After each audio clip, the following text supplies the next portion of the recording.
Afghanistan with former First Lady Laura Bush. The CEOs of Facebook, Twitter, and Google appeared virtually at a Senate Commerce hearing on social media content moderation. Republicans questioned whether the companies were censoring conservative viewpoints, while Democrats raised concerns about the spread of misinformation. Throughout the hearing, there were several references to Section 230 of the Communications Decency Act, which shields social media companies from liability for content posted on their sites. This is 3.5 hours.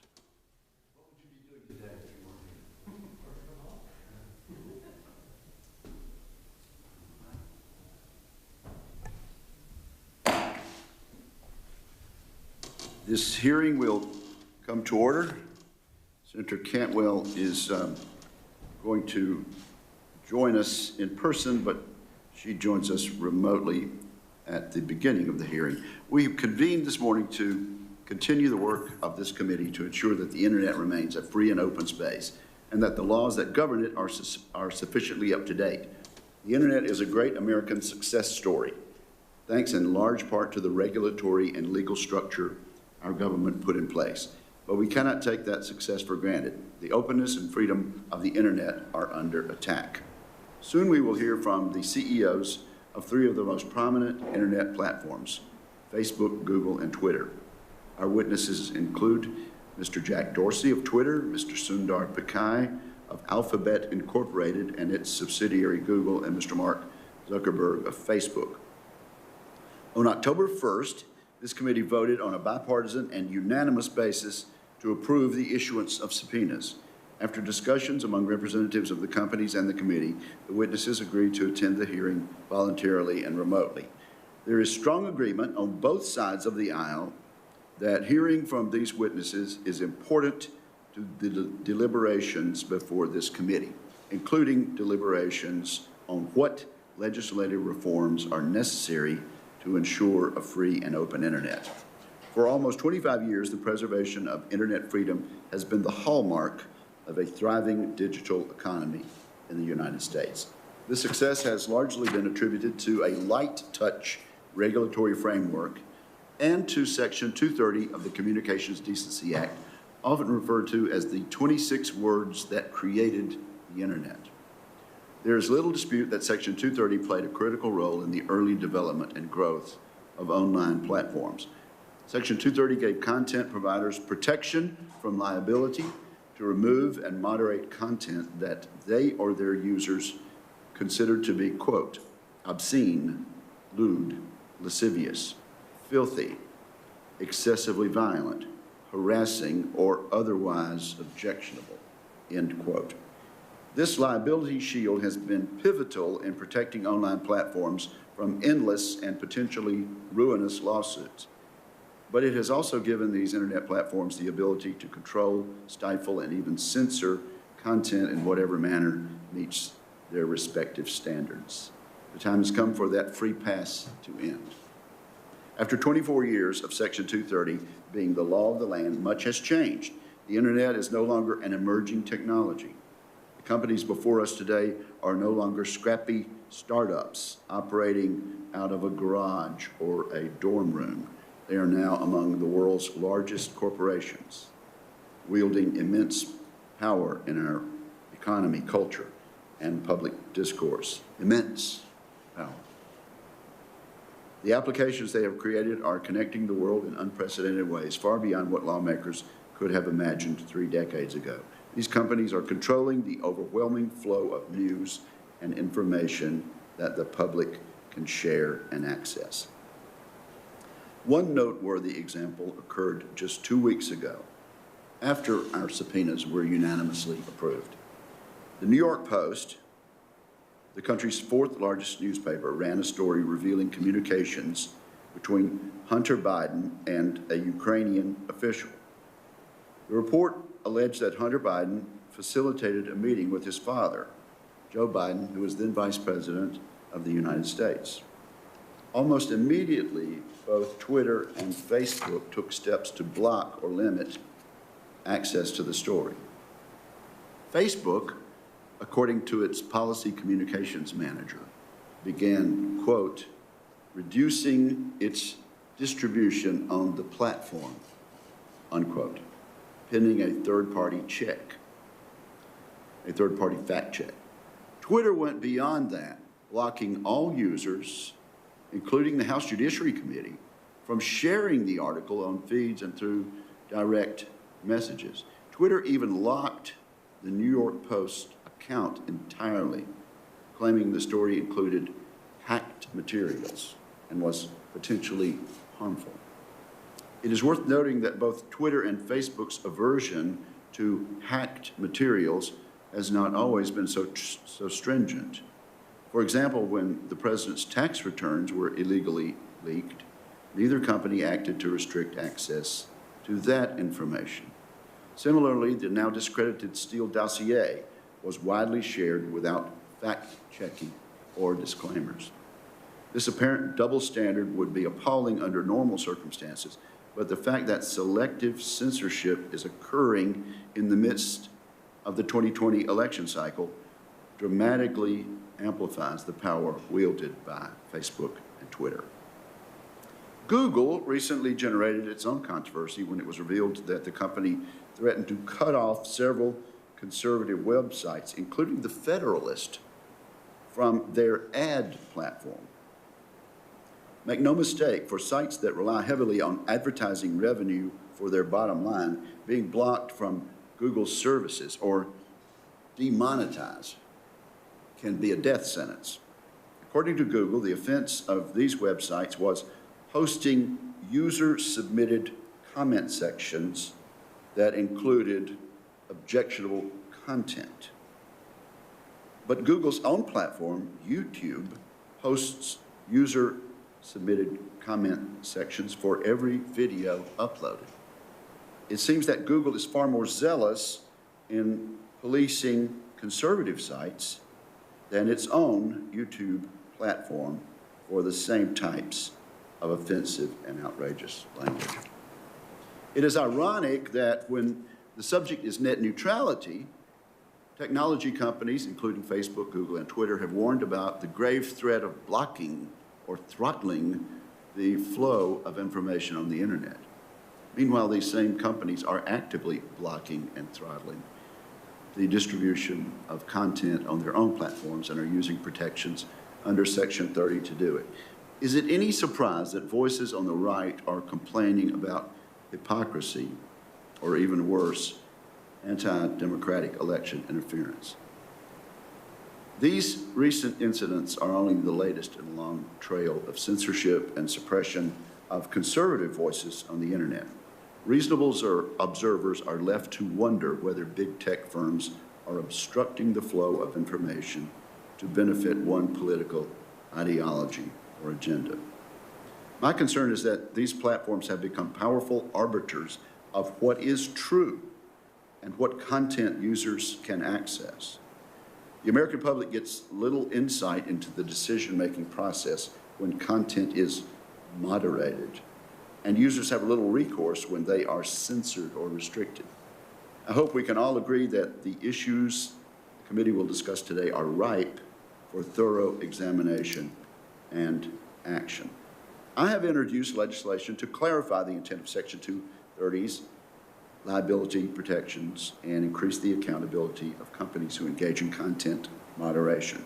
The Online Freedom and Viewpoint Diversity Act would make important changes to right-size the liability shield and make clear what type of content moderation is protected. This legislation would address the challenges we have discussed while still leaving fundamentals of Section 230 in place. Although some of my colleagues on the other side of the aisle have characterized this as a purely partisan exercise, there is strong bipartisan support for reviewing Section 230. In fact, both presidential candidates, Trump and Biden, have proposed repealing Section 230 in its entirety, a position I have not yet embraced. I hope we can focus today's discussion on the issues that affect all Americans. Protecting a true diversity of viewpoints and free discourse is central to our way of life.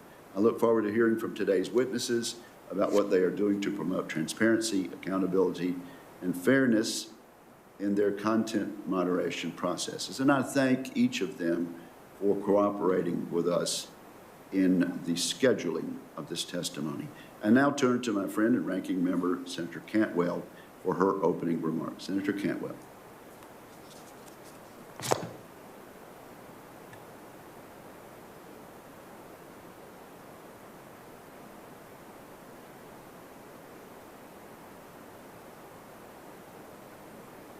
The beautiful state of Washington in my Senate office here in Washington, D.C. Shows the various ecosystems of the state of Washington, which we very much appreciate. I bring that up because just recently the Seattle area was named the #1 STEM economy in the United States. That is the most STEM workforce in the United States of America. So these issues about how we harness the information age to work for us and not against us is something that we deal with every day of the week, and we want to have discussion and discourse. I believe that discussion and discourse today should be broader than just 230. There are issues of privacy that our committee has addressed and issues of how to make sure there is a free and competitive news market. I noticed today we're not calling in the NAB or the Publishers Association asking them why they haven't printed or reprinted information that you allude to in your testimony that you wish was more broadly distributed. To have the competition in the news market is to have a diversity of voices and diversity of opinion. And in my report just recently released, we show that true competition really does help perfect information, both for our economy and for the health of our democracy. So I do look forward to discussing these issues today. What I do not want today's hearing to be is a chilling effect on the very important aspects of making sure that hate speech or misinformation related to health and public safety are allowed to remain on the internet. We all know what happened in 2016, and we had reports from the FBI, our intelligence agencies, and a bipartisan Senate committee that concluded in 2016 that Russian operatives did, masquerading as Americans, use targeted advertisements, intentionally falsified news articles, self-generated content, social media platform tools to interact and attempt to deceive tens of millions of social media users in the United States. Director of National Intelligence, Republican former Senator Dan Coats said, quote, in July 2018, "The warning lights are blinking red, that the digital infrastructure that serves our country is literally under attack." So I take this issue very seriously and have had for many years. That is making sure, as the Mueller, Special Counsel Mueller indicated, 12 Russian intelligence officers hacked the DNC and various information detailing phishing attacks into our state election boards, online personas, and stealing documents. So when we had a subcommittee hearing and former Bush Homeland Security Director Michael Chertoff testified, I asked him point blank, because there were some of our colleagues who were saying, you know what, everybody does election interference. So I asked him if election interference was something that we did or should be encouraging. He responded that he agreed, quote, "Interfering with infrastructure or elections is completely off limits and unacceptable." That is why I believe that we should be working aggressively internationally to sanction anybody that interferes in our elections. So I hope today that we will get a report from the witnesses on exactly what they have been doing to clamp down on election interference. I hope that they will tell us what kind of hate speech and misinformation that they have taken off the books. It is no secret that there are various state actors who are doing all they can to take a whack at democracy, to try to say that our way of government, that our way of life, that our way of freedom of speech and information is somehow not as good as we have made it being the beacon of democracy around the globe. I am not going to let or tolerate people to continue to whack at our election process, our vote by mail system, or the ability of tech platforms, security companies, our law enforcement entities, and the collective community to speak against misinformation and hate speech. We have to show that the United States of America stands behind our principles and that our principles do also transfer to the responsibility of communication online. As my colleagues will note, we've all been through this in the past. That is why you, Mr. Chairman, and I and Senators Rosen and Thune sponsored the HACT Act, that is to help increase the security and cybersecurity of our nation and create a workforce that can fight against that. That is why I joined with Van Hollen and Rubio on the Deter Act, especially establishing sanctions against Russian election interference, and to continue to make sure that we build the infrastructure of tomorrow. So I know that some people think that these issues are out of sight and out of mind. I guarantee you they're not. There are actors who have been at this for a long time. They wanted to destabilize Eastern Europe, and we became the second act when they tried to destabilize our democracy here by sowing disinformation. I want to show them that we in the United States do have fair elections. We do have a fair process. We are going to be that beacon of democracy. So I hope that as we talk about 230 today and we hear from the witnesses on the progress that they have made in making sure that disinformation is not allowed online, that we will also consider ways to help build and strengthen that. That is to say, as some of those who are testifying today, what can we do on transparency, on reporting, on analysis? And yes, I think you're going to hear a lot about algorithms today, and the kind of oversight that we all want to make sure that we can continue to have a diversity of voices in the United States of America, both online and offline. I do want to say, though, Mr. Chairman, I am concerned about the vertical nature of news and information. Today, I expect to ask the witnesses about the fact that I believe they create a choke point for local news. The local news media have lost 70% of their revenue over the last decade, and we have lost thousands of journalistic jobs that are important. It was even amazing to me that the sequence of events yesterday had me being interviewed by someone at a newspaper who was funded by a joint group of the Knight Foundation and probably Facebook funds to interview me about the fact that the news media and broadcast has fallen on such a decline because of loss of revenue as they've made the transition to the digital age. Somehow we have to come together to show that the diversity of voices that local news represent need to be dealt with fairly when it comes to the advertising market, and that too much control in the advertising market puts a foot on their ability to continue to move forward and grow in the digital age. Just as other forms of media have made the transition, and yes, still making the transition, we want to have a very healthy and dynamic news media across the United States of America. So I plan to ask the witnesses today about that. I wish we had time to go into depth on privacy and privacy issues, but Mr. Chairman, you know, and so does Senator Thune and other colleagues of the committee on my side, how important it is that we protect American consumers on privacy issues. That we're not done with this work, that there is much to do to bring consensus in the United States on this important issue. And I hope that as we do have time or in the follow-up to these questions, that we can ask the witnesses about that today. But make no mistake, gentlemen, thank you for joining us. But this is probably one of many conversations that we will have about all of these issues. But again, let's harness the information age, as you are doing, but let's also make sure that consumers are fairly treated and that we are making it work for all of us to guarantee our privacy, our diversity of voices, and upholding our democratic principles and the fact that we, the United States of America, stand for freedom of information and freedom of the press. Thank you.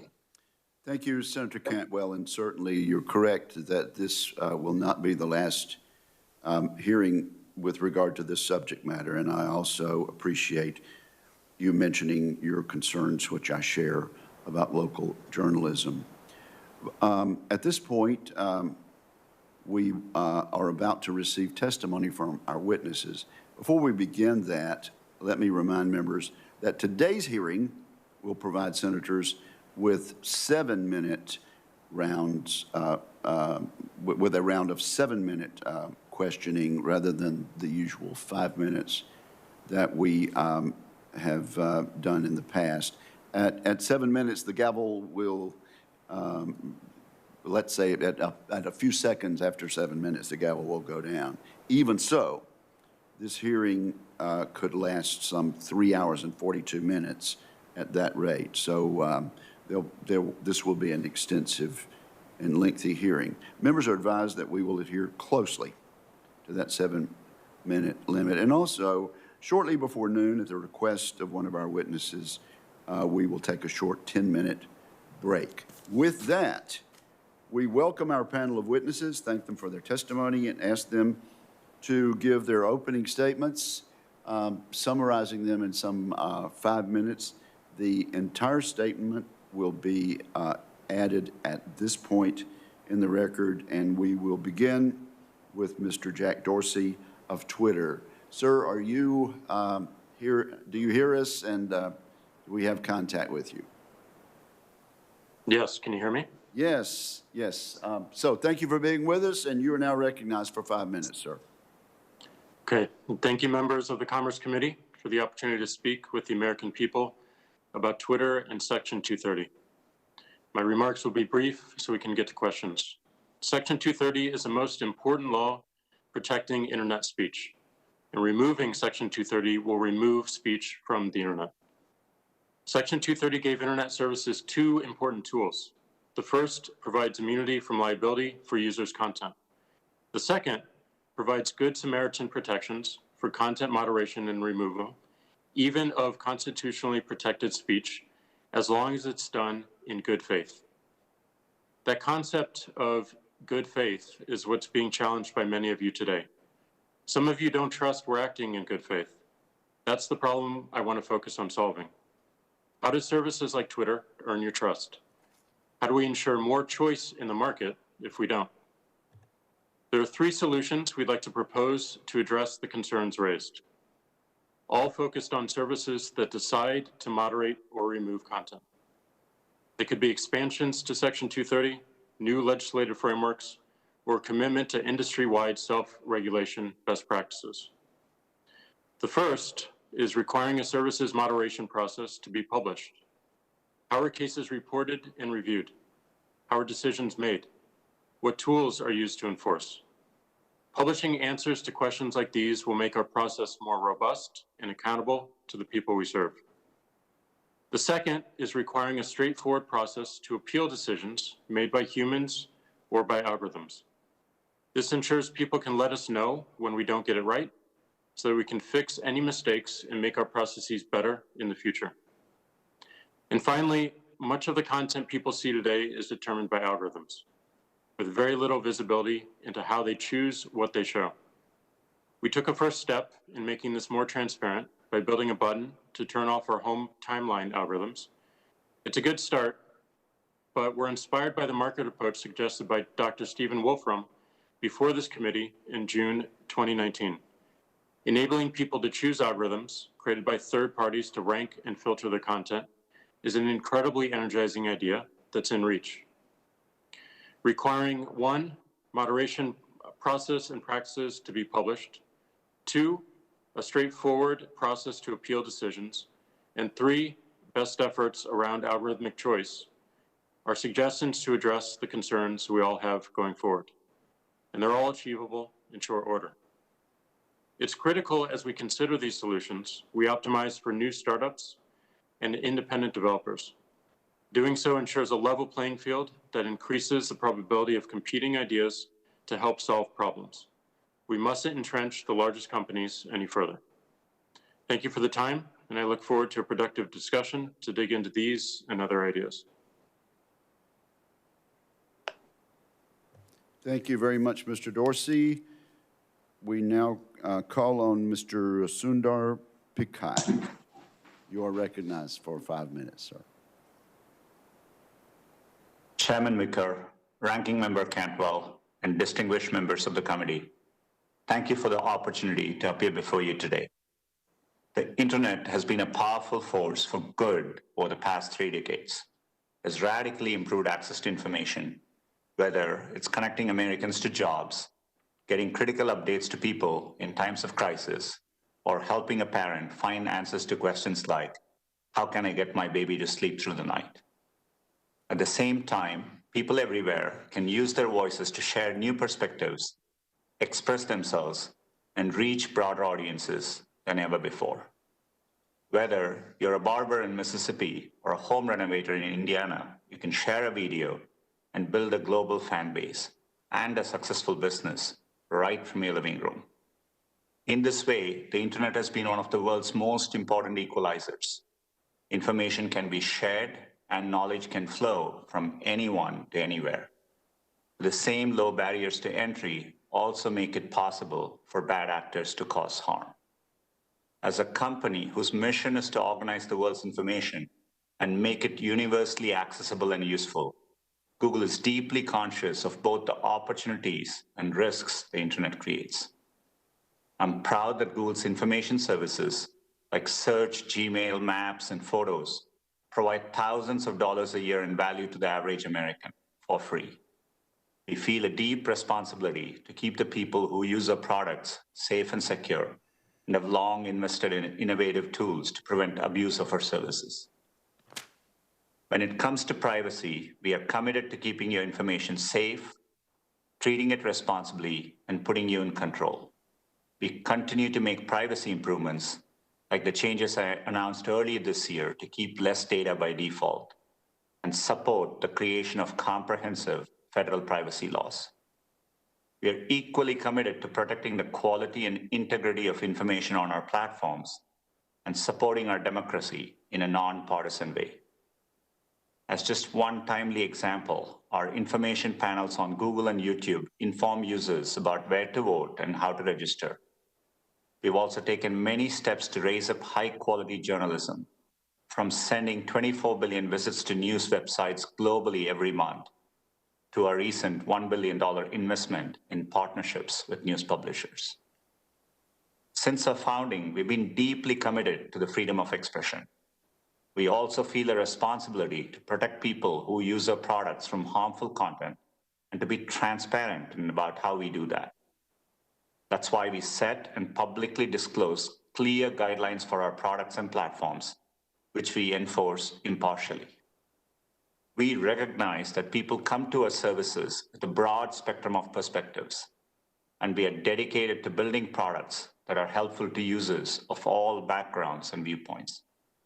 Let me be clear, we approach our work without political bias, full stop. To do otherwise would be contrary to both our business interests and our mission, which compels us to make information accessible to every type of person, no matter where they live or what they believe. Of course, our ability to provide access to a wide range of information is only possible because of existing legal frameworks like Section 230. The United States adopted Section 230 early in the internet's history, and it has been foundational to US leadership in the tech sector. It protects the freedom to create and share content while supporting the ability of platforms and services of all sizes to responsibly address harmful content. We appreciate that this committee has put great thought into how platforms should address content. We look forward to having these conversations. As you think about how to shape policy in this important area, I would urge the committee to be very thoughtful about any changes to Section 230 and to be very aware of the consequences those changes might have on businesses and customers. At the end of the day, we all share the same goal: free access to information for everyone and responsible protections for people and their data. We support legal frameworks that achieve these goals. I look forward to engaging with you today about these important issues and answering your questions. Thank you. Thank you very much, Mr. Pakai. Members should be advised at this point that we are unable to make contact with Mr. Mark Zuckerberg. We're told by Facebook staff that he is alone and attempting to connect with this hearing, and that they are requesting a 5-minute recess at this point to see if that connection can be made. I think this is a most interesting development, but we're going to accommodate the request of the Facebook employees and see if within 5 minutes we can make contact and proceed. So at this point, declare a 5-minute recess.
Call the hearing back into order, and we're told that in less than 5 minutes we have success. So, Mr. Zuckerberg, I'm told that we have both video and audio connection. Are you there, sir? Yes, I am. Can you hear me? Can hear you fine, and you're now recognized for 5 minutes to summarize your testimony. Welcome. All right. Thank you, Chairman. I was able to hear the other opening statements. I was just having a hard time connecting myself. All right. So I know the feeling, Mr. Zuckerberg. Chairman Wicker, Ranking Member Cantwell, and members of the committee, every day, millions of Americans use the internet to share their experiences and discuss issues that matter to them. Setting the rules for online discourse is an important challenge for our society, and there are principles at stake that go beyond any one platform. How do we balance free expression and safety? How do we define what is dangerous? Who should decide? I don't believe that private companies should be making so many decisions about these issues by themselves. And at Facebook, we often have to balance competing equities. Sometimes the best approach from a safety or security perspective isn't the best for privacy or free expression. So we work with experts across society to strike the right balance. We don't always get it right, but we try to be fair and consistent. The reality is that people have very different ideas and views about where the lines should be. Democrats often say that we don't remove enough content, and Republicans often say we remove too much. I expect that we'll hear some of those criticisms today. And the fact that both sides criticize us doesn't mean that we're getting this right. But it does mean that there are real disagreements about where the limits of online speech should be. And I think that's understandable. People can reasonably disagree about where to draw the lines. That's a hallmark of democratic societies, especially here in the US with our strong First Amendment tradition. But it strengthens my belief that when a private company is making these calls, we need a more accountable process that people feel is legitimate and that gives platforms certainty. At Facebook, we publish our standards and issue quarterly reports on the content that we take down. We launched an independent oversight board that can overturn our decisions, and we've committed to an audit of our content reports. But I believe Congress has a role to play too in order to give people confidence that the process is carried out in a way that balances society's deeply held values appropriately, and that's why I've called for regulation. Right now, the discussion is focused on Section 230. Some say that ending 230 would solve all of the internet's problems. Others say that it would end the internet as we know it. From our perspective, Section 230 does two basic things. First, it encourages free expression, which is fundamentally important. Without 230, platforms could potentially be held liable for everything that people say. They'd face much greater pressure to take down more content to avoid legal risk. Second, it allows platforms to moderate content. Without 230, platforms could face liability for basic moderation, like removing harassment that impacts the safety of their communities. Now, there's a reason why America leads in technology. Section 230 helped create the internet as we know it. It has helped new ideas get built and our companies to spread American values around the world, and we should maintain this advantage. But the internet has also evolved, and I think that Congress should update the law to make sure that it's working as intended. One important place to start would be making content moderation systems more transparent. Another would be to separate good actors from bad actors by making sure that companies can't hide behind Section 230 to avoid responsibility for intentionally facilitating illegal activity on their platforms. We're open to working with Congress on these ideas and more. I hope the changes that you make will ring true to the spirit and intent of 230. There are consequential choices to make here, and it's important that we don't prevent the next generation of ideas from being built. Now, although this hearing is about content policy, I also want to cover our election preparedness work. Voting ends in 6 days. We're in the midst of a pandemic, and there are ongoing threats to the integrity of this election. Since 2016, Facebook has made major investments to stop foreign interference. We've hired more than 35,000 people to work on safety and security. We've disrupted more than 100 networks coming from Russia, Iran, and China, and more that were misleading people about who they are and what they're doing, including 3 just this week. This is an extraordinary election, and we've updated our policies to reflect that. We're showing people reliable information about voting and results, and we've strengthened our ads and misinformation policies.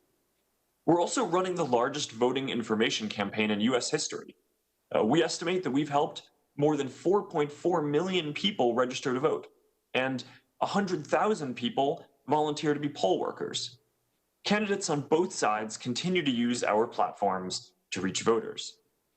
Now, people are rightly focused on the role that technology companies play in our elections. I'm proud of the work that we've done to support our democracy. This is a difficult period, but I believe that America will emerge stronger than ever, and we're focused on doing our part to help. Well, thank you. Thank you very much, Mr. Zuckerberg, and thanks to all of our witnesses. We will now, I think we're supposed to set the clock to 7 minutes, and I see 5 minutes up there, but somehow we'll keep time, so there we are. Okay. Well, thank you all. Let me start then with Mr. Dorsey. Mr. Dorsey, the committee has compiled dozens and dozens of examples of conservative content being censored and suppressed by your platforms over the last 4 years. I entered these examples into the record on October 1st when the committee voted unanimously to issue the subpoenas. And thank you all 3 again for working with us on the scheduling, alleviating the necessity for actually exercising the subpoenas. Mr. Dorsey, your platform allows foreign dictators to post propaganda, typically without restriction, yet you routinely restrict the President of the United States. And here's an example. In March, a spokesman for the Chinese Communist Party falsely accused the U.S. military of causing the coronavirus epidemic. He tweeted, quote, "CDC was caught on the spot. When did patient zero begin in the U.S.? How many people are infected? What are the names of the hospitals? It might be the U.S. Army who brought the epidemic to Wuhan," and on and on. After this tweet was up for some 2 months, Twitter added a fact-check label to this tweet after being up for 2 months. However, when President Trump tweeted about how mail-in ballots are vulnerable to fraud, a statement that I subscribe to and agree with, and a statement that is in fact true, Twitter immediately imposed a fact-check label on that tweet. Mr. Dorsey, how does a claim by Chinese communists that the U.S. military is to blame for COVID remain up for 2 months without a fact check, and the president's tweet about security of mail-in ballots get labeled instantly? Well, first and foremost, as you mentioned, we did label that tweet. As we think about enforcement, we consider severity of potential offline harm, and we act as quickly as we can. We have taken action against tweets from world leaders all around the world, including the president. And we did take action on that tweet because we saw it. We saw the confusion it might encourage, and we labeled it accordingly. And the goal with our labeling— You're speaking of the president's tweet. Yes. Okay. The goal of our labeling is to provide more context, to connect the dots so that people can have more information so they can make decisions for themselves. We've created these policies recently. We are enforcing them. There are certainly things that we can do much faster, but generally we believe that the policy was enforced in a timely manner and in the right regard. And yet, you seem to have no objection to a tweet by the Chinese Communist Party saying the U.S. Army brought the epidemic to Wuhan. Well, we did, and we labeled that tweet, providing took more you 2 information. months to do so, is that correct? I'm not sure of the exact time frame, but we can get back to you on that. So you're going to get back to us as to how a tweet from the Chinese Communist Party falsely accusing the U.S. military of causing the coronavirus epidemic was left up for 2 months with no comment from Twitter, while the President of the United States making a statement about being careful about about ballot security with the mail was labeled immediately. I have a tweet here from Mr. Ajit Pai. Mr. Ajit Pai is the chairman of the Federal Communications Commission, and he recounts some 4 tweets by the Iranian dictator Ayatollah Ali Khamenei, which Twitter did not place a public label on. They all 4 of them glorify violence. The first tweet says this, and I quote each time: "The Zionist regime is a deadly, cancerous growth and a detriment to the region. It will undoubtedly be uprooted and destroyed." That's the first tweet.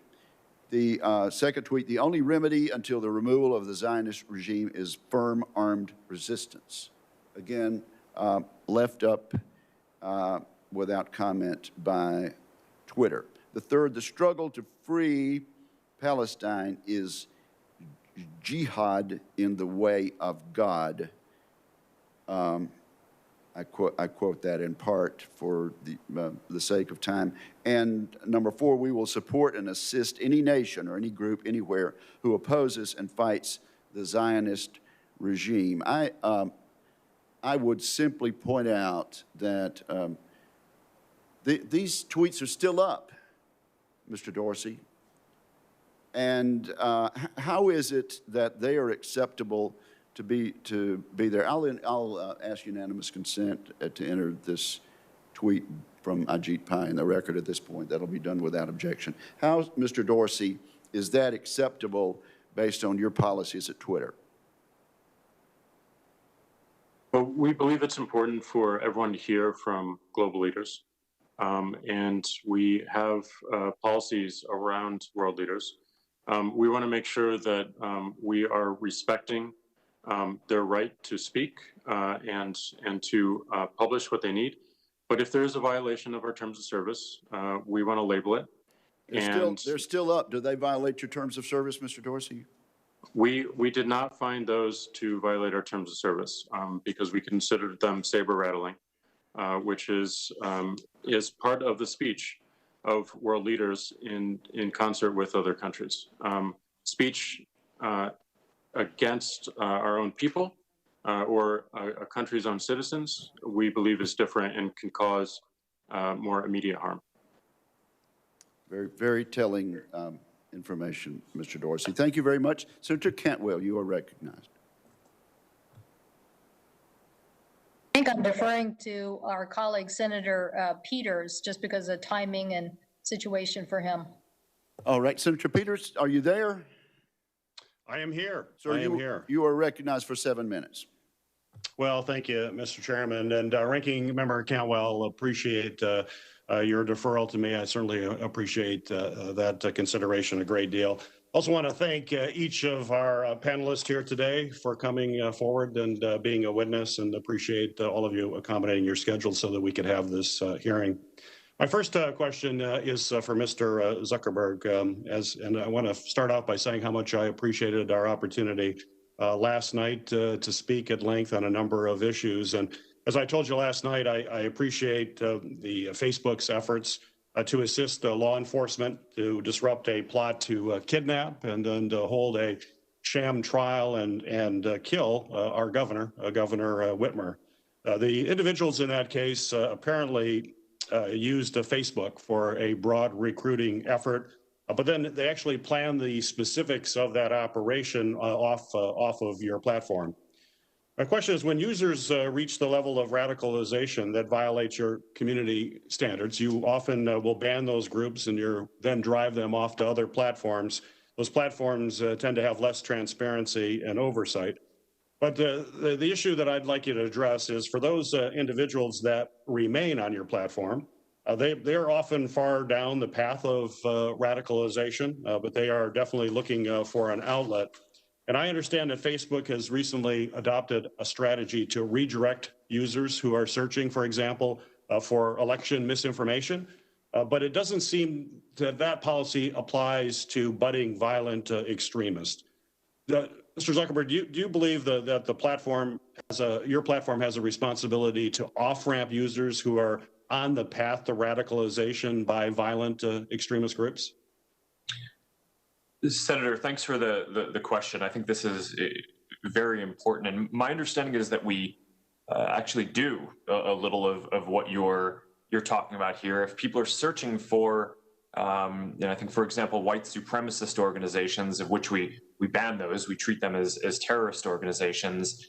Not only are we not going to show that content, but I think we try to, where we can, highlight information that would be helpful, and I think we try to work with experts on that. I can follow up and get you more information on the scope of those activities and when we invoke that. But I certainly agree with the spirit of the question that this is a good idea and something that we should continue pursuing and perhaps expand. Well, I appreciate those comments. I'm the ranking member on Senate Homeland Security Committee, and what we're seeing is a rise of violent extremist groups, which is very troubling. And certainly we need to work very closely with you as to how do we disrupt this kind of radicalization, especially folks that are using your platform. So I appreciate the opportunity to work further. And as we talked about last night, you asserted that Facebook is proactively working with law enforcement now to disrupt some of these real-world violent attempts that stem from some of that activity that originated your platform. Could you tell me specifically how many threats that you have proactively referred to local or state law enforcement prior to being approached for a preservation request? Senator, I don't know the number off the top of my head, so I can follow up with you on that. But it is increasingly common that our systems are able to detect when there's potential issues. And over the last 4 years in particular, we've built closer partnerships with law enforcement and the intelligence community to be able to share those kind of signals. So we're doing more of that, including in the case that you mentioned before around the attempted kidnapping of Governor Whitmer. We identified that as a signal to the FBI. I think it was about 6 months ago when we started seeing some suspicious activity on our platform, and there's certainly that's part of our routine and how we operate. Well, Mr. Zuckerberg, discovery tools and recommendation algorithms that your platforms use does serve up potentially extremist content based on the user profiles of folks. As we seek to understand why membership in these extremist groups is rising, I would hope that your companies are right now engaging in some forensic analysis of membership once you take down an extremist group to take a look at how that happened on your platform. It's certainly going to better inform us as to how we can disrupt this type of recruitment into extremist groups. My question for you, though, is that in 2016, you said, and this was apparently an internal Facebook internal document that was reported by the Wall Street Journal, that said that 64% of members of violent groups became members because of your platform's recommendation. And I'll quote from that report that was reported in the Wall Street Journal. It said, "Our recommendation systems grow the problem." That's clearly very concerning. And I know in response to that report in 2016, you had made changes to your policies. You made changes to some of the algorithms that existed at that time. My question is, have you seen a reduction in your platform's facilitation of extremist group recruitment since those policies were changed? Senator, I'm not familiar with that specific study, but I agree with the concern. And making sure that our recommendation systems for what groups people are given the opportunity to join is certainly one important vector for addressing this issue. And we've taken a number of steps here, including disqualifying groups from being included in our recommendation system at all if they routinely are being used to share misinformation, or if they have content violations, or a number of other criteria. So I'm quite focused on this. I agree with where you're going with that question. I don't have any data today on the real world impact of that yet, but I think that addressing this upstream is very important. So I appreciate you agreeing with that, and that we need more data. Is it that you don't have the data just at the top of your head, or that it doesn't exist?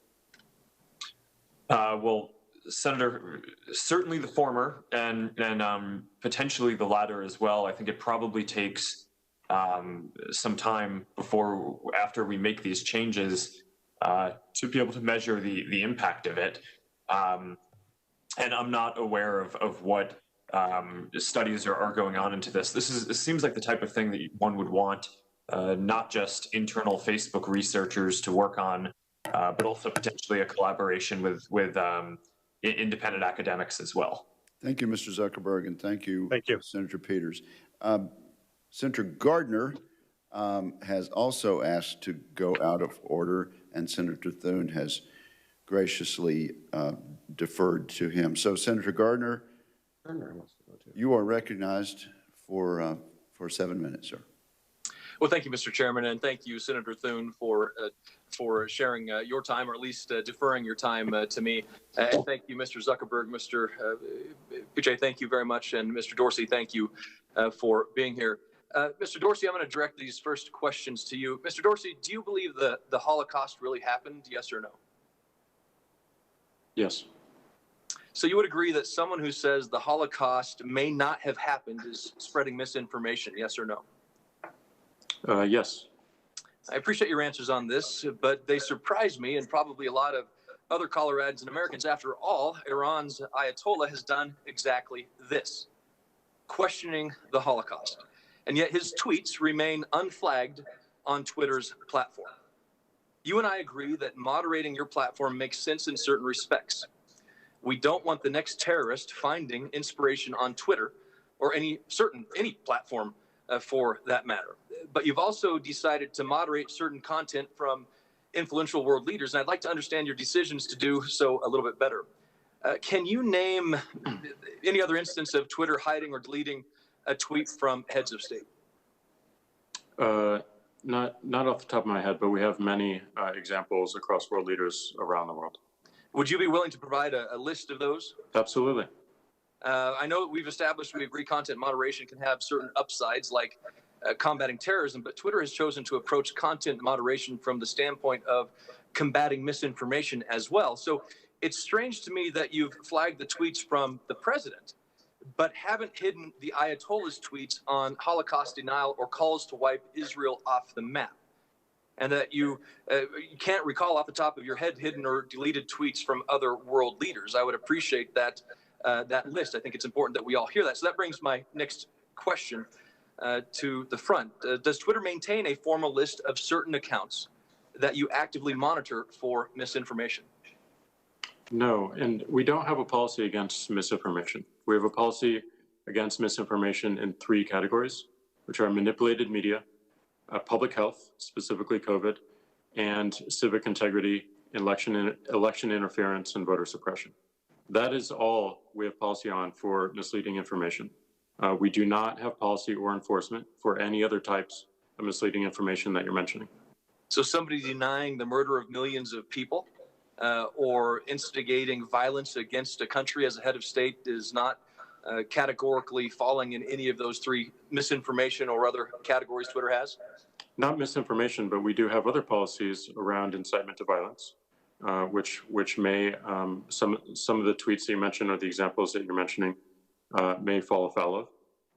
But for misleading information, we're focused on those 3 categories only. So somebody denies the Holocaust has happened is not misinformation? It's misleading information, but we don't have a policy against that type of misleading information. Millions of people died, and that's not a violation of Twitter. Again, I just don't understand how you can label a president of the United States. Have you ever taken a tweet down from the Ayatollah? I believe we have, but we can get back to you on it. We've certainly labeled tweets, and I believe we have taken one down as well. You know, if you said you do not have a list, is that correct? You do not maintain a list? We don't maintain a list of accounts we watch. We look for reports and issues brought to us, and then we weigh it against our policy and enforce if needed.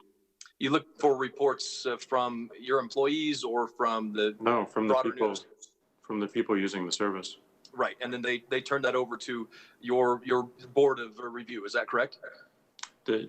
Well, so in some cases algorithms take action. In other cases, humans do. In some cases, it's a pairing of the 2. There are numerous examples of blue check marks that are spreading false information that aren't flagged. So Twitter must have some kind of list of priority accounts that it maintains. You have the blue check mark list. How do you decide when to flag a tweet? You got into that a little bit. Is there a formal threshold of retweets or likes that must be met before a tweet is flagged? No. Twitter can't claim that. I just, with your answers on the Ayatollah and others, I just don't understand how Twitter can claim to want a world of less hate and misinformation while you simultaneously let the kind of content that the Ayatollah has tweeted out flourish on the platform, including from other world leaders. It's no wonder that Americans are concerned about politically motivated content moderation at Twitter, given what we have just said. I don't like the idea of a group of unelected elites in San Francisco or Silicon Valley deciding whether my speech is permissible on their platforms, but I like even less the idea of unelected Washington, D.C. bureaucrats trying to enforce some kind of politically neutral content moderation.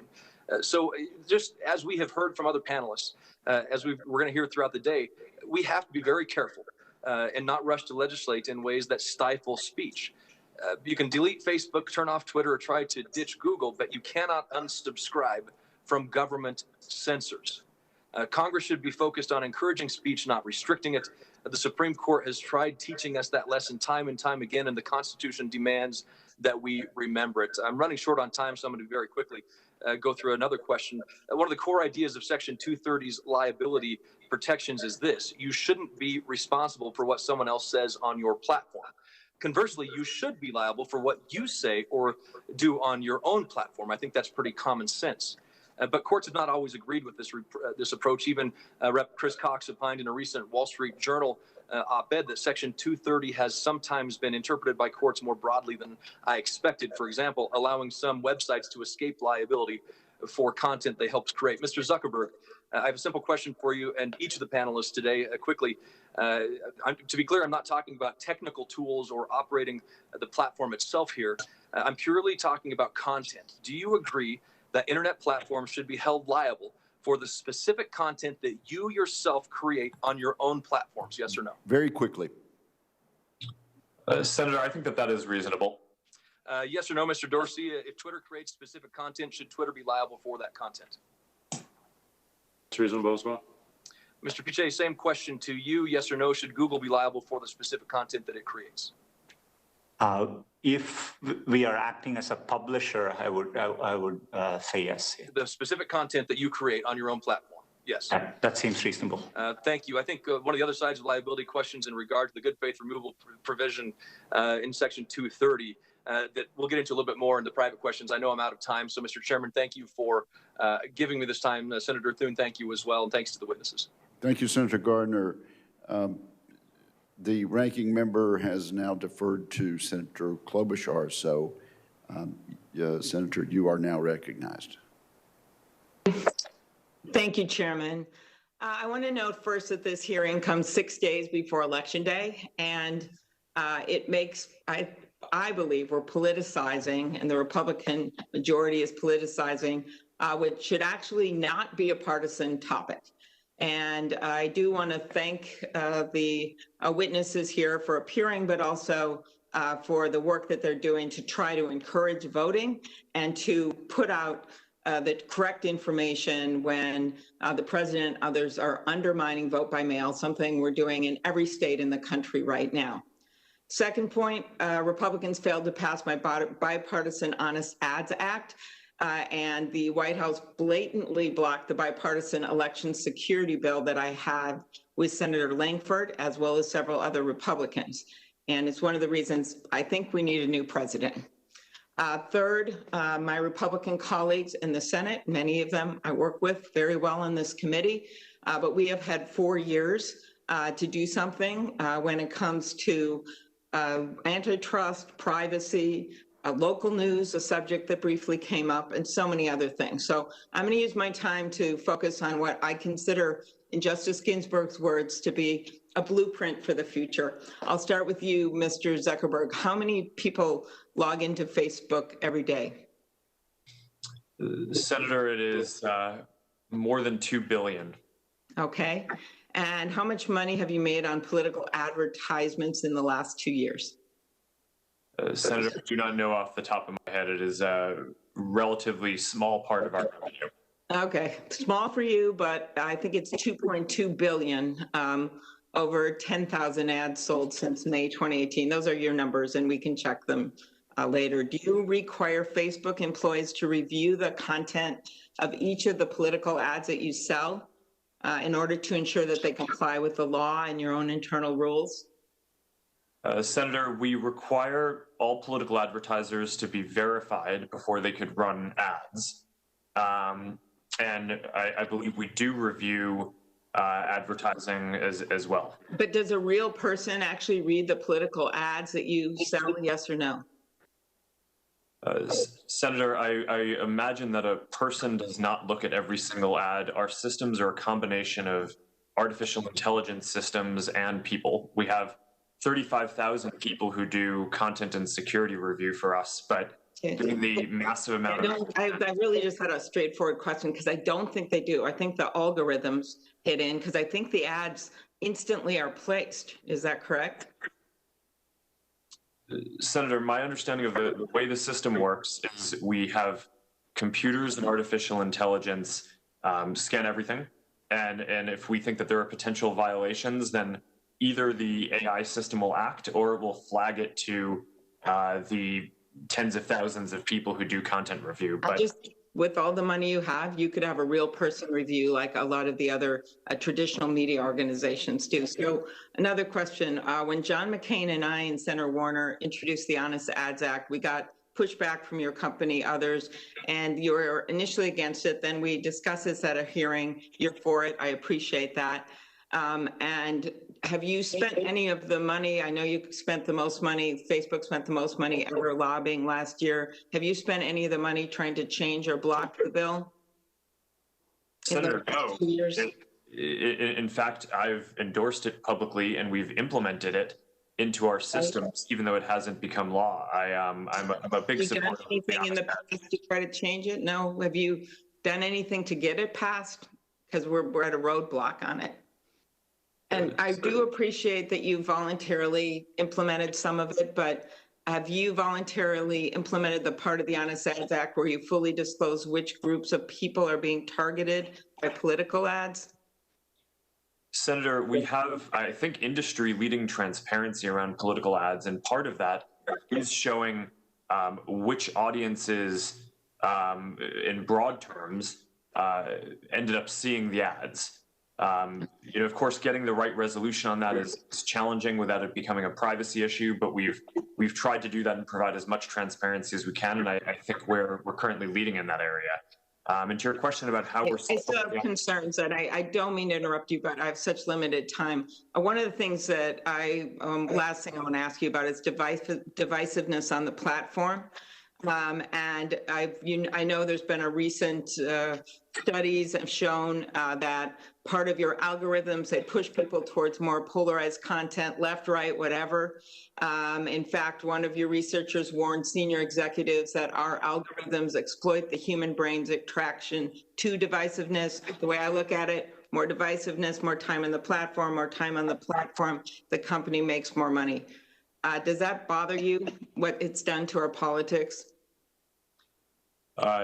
Senator, I respectfully disagree with that characterization of how the systems work. We design our systems to show people the content that's going to be the most meaningful to them, which is not trying to be as divisive as possible. Most of the content on the systems is not political. It's things like making sure that you can see when your cousin had her baby, or okay. I'm gonna move on to Google here and Mr. Pichai, but I'm telling you right now that that's not what I'm talking about. The cousins and the babies here. I'm talking about conspiracy theories and all the things that I think the senators on both sides of the aisle know what I'm talking about, and I think it's been corrosive. Google, Mr. Pichai. I have not really liked your response to the lawsuit and what's been happening. I think we need a change in competition policy for this country. I hope I'll be able to ask you more about it at the Judiciary Committee. And I think your response isn't just offensive, it's been defiant to the Justice Department and suits all over the world. You control almost 90% of all general search engine queries, 70% of the search advertising market. Don't you see these practices as anti-competitive?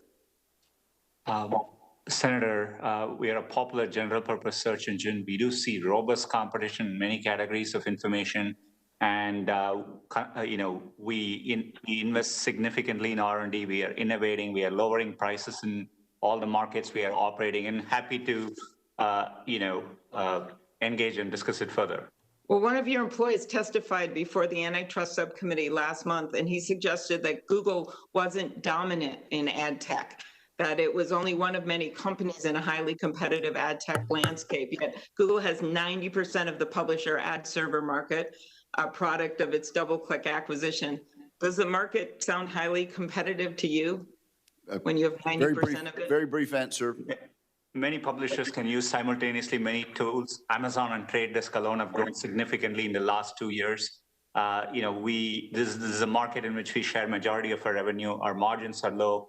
We are happy to take feedback here. We are trying to support the publishing industry, but definitely open to feedback and happy to engage and discuss. Thank you. Thank you, Mr. Well, I Picai, think and you've thank gotten you, feedback Senator from the Klobuchar. lawsuit, so Thank you, I'm ma'am. looking forward to our next hearing to discuss it more. Thank you. Thank you very much. Senator Thune, you're now recognized.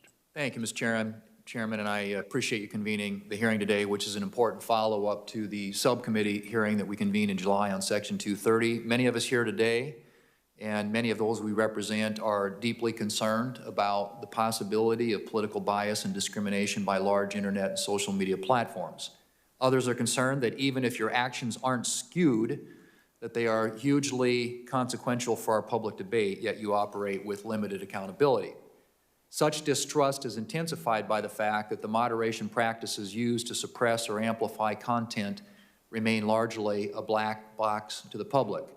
Moreover, the public explanations given by the platforms for taking down or suppressing content too often seem like excuses that have to be walked back after scrutiny.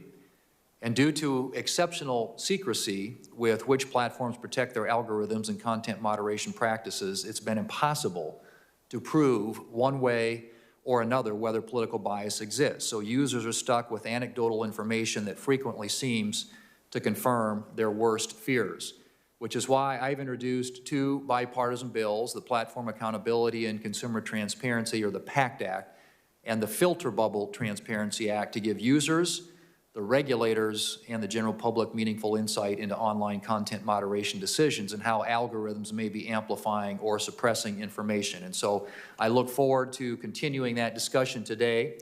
My Democrat colleagues suggest that when we criticize the bias against conservatives, that we're somehow working the refs. But the analogy of working the refs assumes that it's legitimate even to think of you as refs.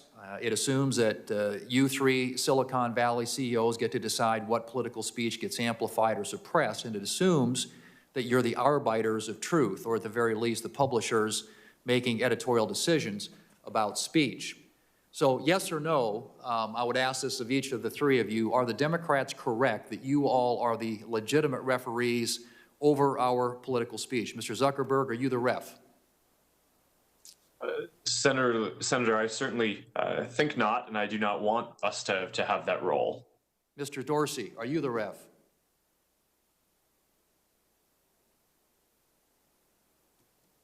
No. Mr. Pichai, are you the ref? Senator, I do think we make content moderation decisions, but we are transparent about it, and we do it to protect users. But we really believe and support maximizing freedom of expression.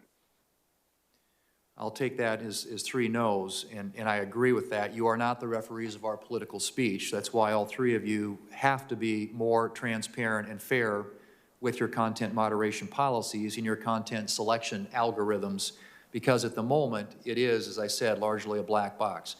There's real mistrust among the American people about whether you're being fair or transparent. And this extends to concerns about the kinds of amplification and suppression decisions your platforms may make on Election Day and during the post-election period if the results of the election are too close to call. And so I just want to underscore again for my Democratic friends who keep using this really bad referee analogy, Google, Facebook, and Twitter are not the referees over our democracy. Now, second question, the PACT Act, which I referenced earlier, includes provisions to give users due process and an explanation when content they post is removed. So this is, again, a yes or no question. Do you agree that users should be entitled to due process and an explanation when content they post has been taken down? Mr. Zuckerberg. Senator, I think that would be a good principle to have. Thank you. Mr. Dorsey. Absolutely. We believe in a fair and straightforward appeals process. Great. Mr. Pichai? Yes, Senator. Terrific. Thank you. Mr. Zuckerberg, Mr. Dorsey, your platforms knowingly suppressed or limited the visibility of this New York Post article about the content on Hunter Biden's abandoned laptop. Many in the country are justifiably concerned how often the suppression of major newspaper articles occurs online. And I would say, Mr. Zuckerberg, would you commit to provide for the record a complete list of newspaper articles that Facebook suppressed or limited the distribution of over the past 5 years, along with an explanation of why each article was suppressed or the distribution was limited? Senator, I can certainly follow up with you and your team to discuss that. This was, we have an independent fact-checking program, as you're saying. We try not to be arbiters of what is true ourselves, but we have partnered with fact checkers around the world to help assess that, to prevent misinformation and viral hoaxes from becoming widely distributed on our platform. And I believe that the information that they fact check and the content that they fact check is public. So I think that there's probably already a record of this that can be reviewed. Yeah, but if you could do that as it applies to newspapers, that would be very helpful. And Mr. Dorsey, would you commit to doing the same on behalf of Twitter? We would absolutely be open to it. And we are suggesting going a step further, which is aligned with what you're introducing in the PACT Act, which is much more transparency around our process, the content moderation process, and also the results, the outcomes, and doing that on a regular basis. I do agree and think that builds more accountability, and ultimately that lends itself to more trust. Okay, great, thank you. All right, very quickly, I don't have a lot of time either, but I often hear from conservative and religious Americans who look at the public statements of your companies, the geographic concentration of your companies, and the political donations of your employees, which often are in the 80 to 90% to Democrat politicians. And you can see why this lack of ideological diversity among the executives and employees of your company could be problematic and may be contributing to some of the distrust among conservatives and Republican users. And so I guess the question that I would ask is, and Mr. Zuckerberg, my understanding is that the person that's in charge of election integrity and security at Facebook is a former Joe Biden staffer. Is there someone that's closely associated with President Trump who's in the same sort of election integrity role at Facebook? And how do you all respond to that argument that there isn't sufficient balance in terms of the political ideology or diversity in your companies? And how do you deal with the lack of sort of trust that creates among conservatives? Let's see if we can have 3 brief answers there.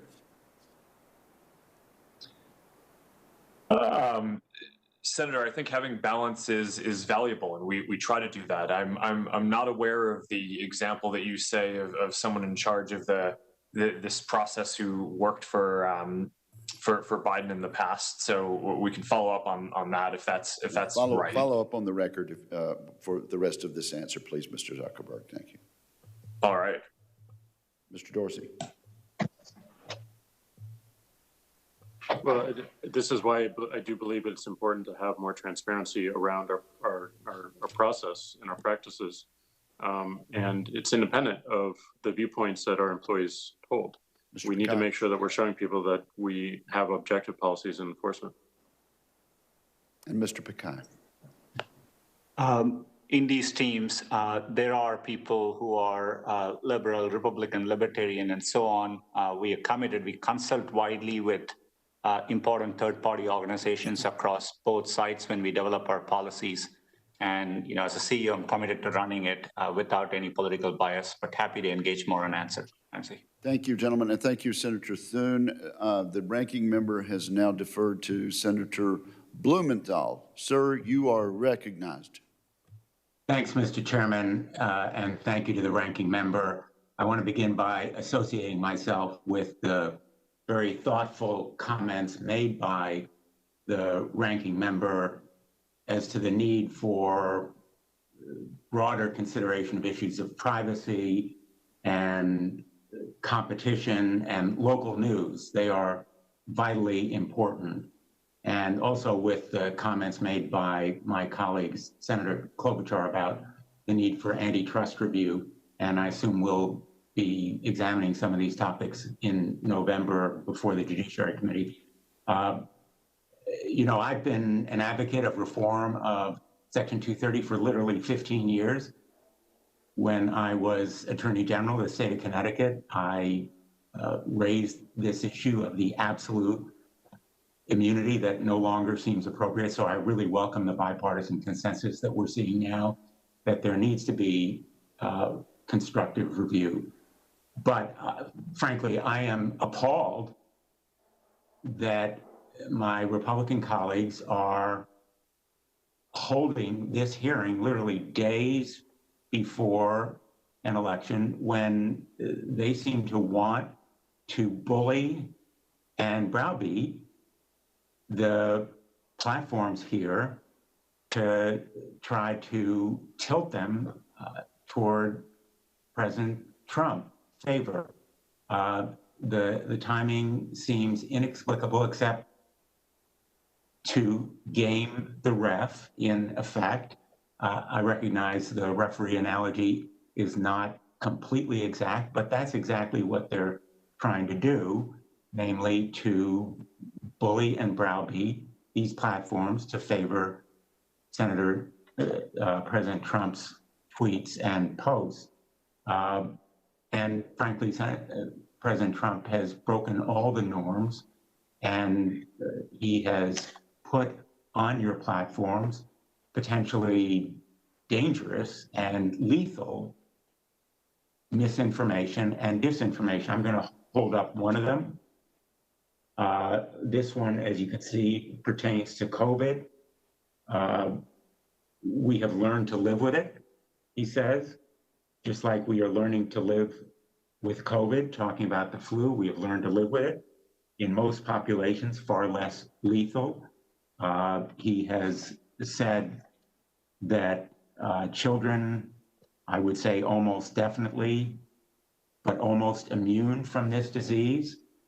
He has said about the elections, big problems and discrepancies with mail-in ballots all over the USA, must have final total on November 3rd. Fortunately, the platforms are acting to label or take down these kinds of posts, but my Republican colleagues have been silent. They've lost their phones or their voices, and the platforms, in my view, have.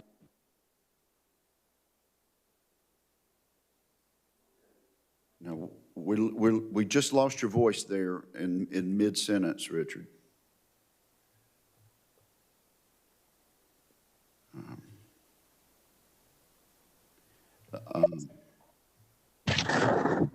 Let's suspend for just a minute till we get.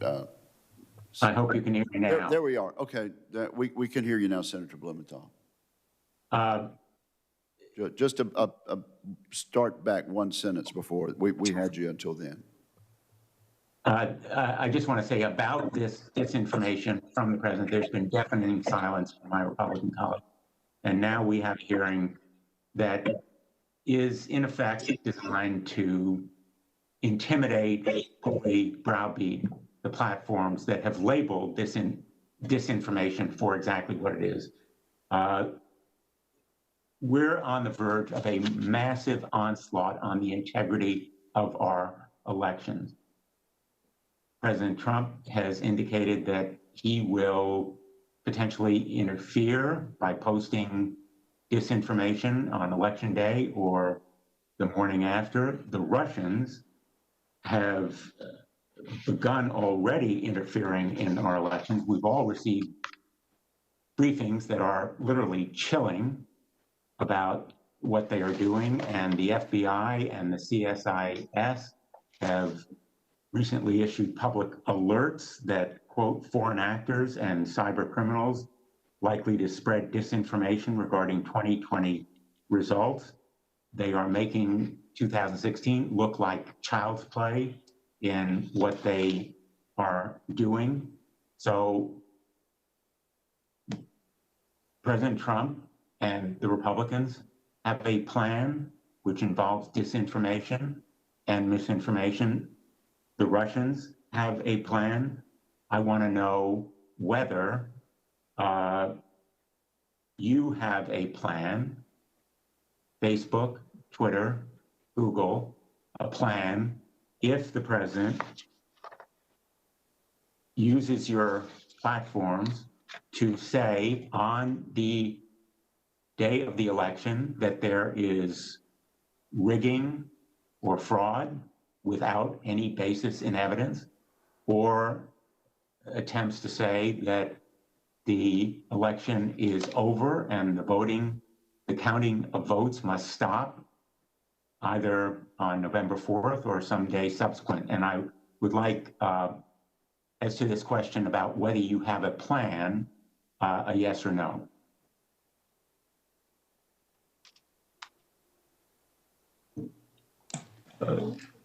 Senator, I can start. We do. We have policies related to all of the areas that you just mentioned.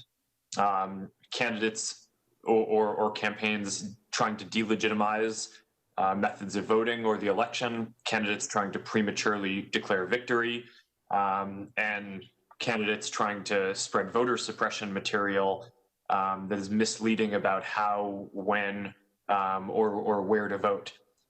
So we've taken a number of steps on that front. Perhaps we could take Mr. Pakai next and then Mr. Dorsey. Mr. Pakai. Senator, yes, we definitely are we've been planning for a while, and we rely on raising up news sources through moments like that, as well as we've closely partnered with the Associated Press to make sure we can provide users the most accurate information possible. And yes, we also have a plan. So, our plan and our enforcement around these issues is pointing to more information, and specifically state election officials. So we want to give the people using the service as much information as possible. Thank you, Senator Blumenthal. Senator Cruz. Chairman, I want to thank you, Mr. Chairman, for holding this hearing. The three witnesses we have before this committee today collectively pose, I believe, the single greatest threat to free speech in America and the greatest threat we have to free and fair elections. Yesterday, I spent a considerable amount of time speaking with both Mr. Zuckerberg and Mr. Pichai. I have concerns about the behavior of both of their companies. I would note that Facebook is at the minimum at least trying to make some efforts in the direction of defending free speech. I appreciate their doing so. Google, I agree with the concerns that Senator Klobuchar raised. I think Google has more power than any company on the face of the planet. And the antitrust concerns are real. The impact of Google is profound.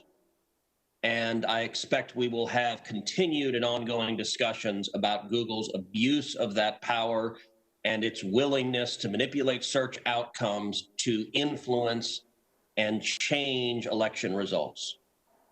But today, I want to focus my questioning on Mr. Dorsey and on Twitter. Because of the three players before us, I think Twitter's conduct has by far been the most egregious.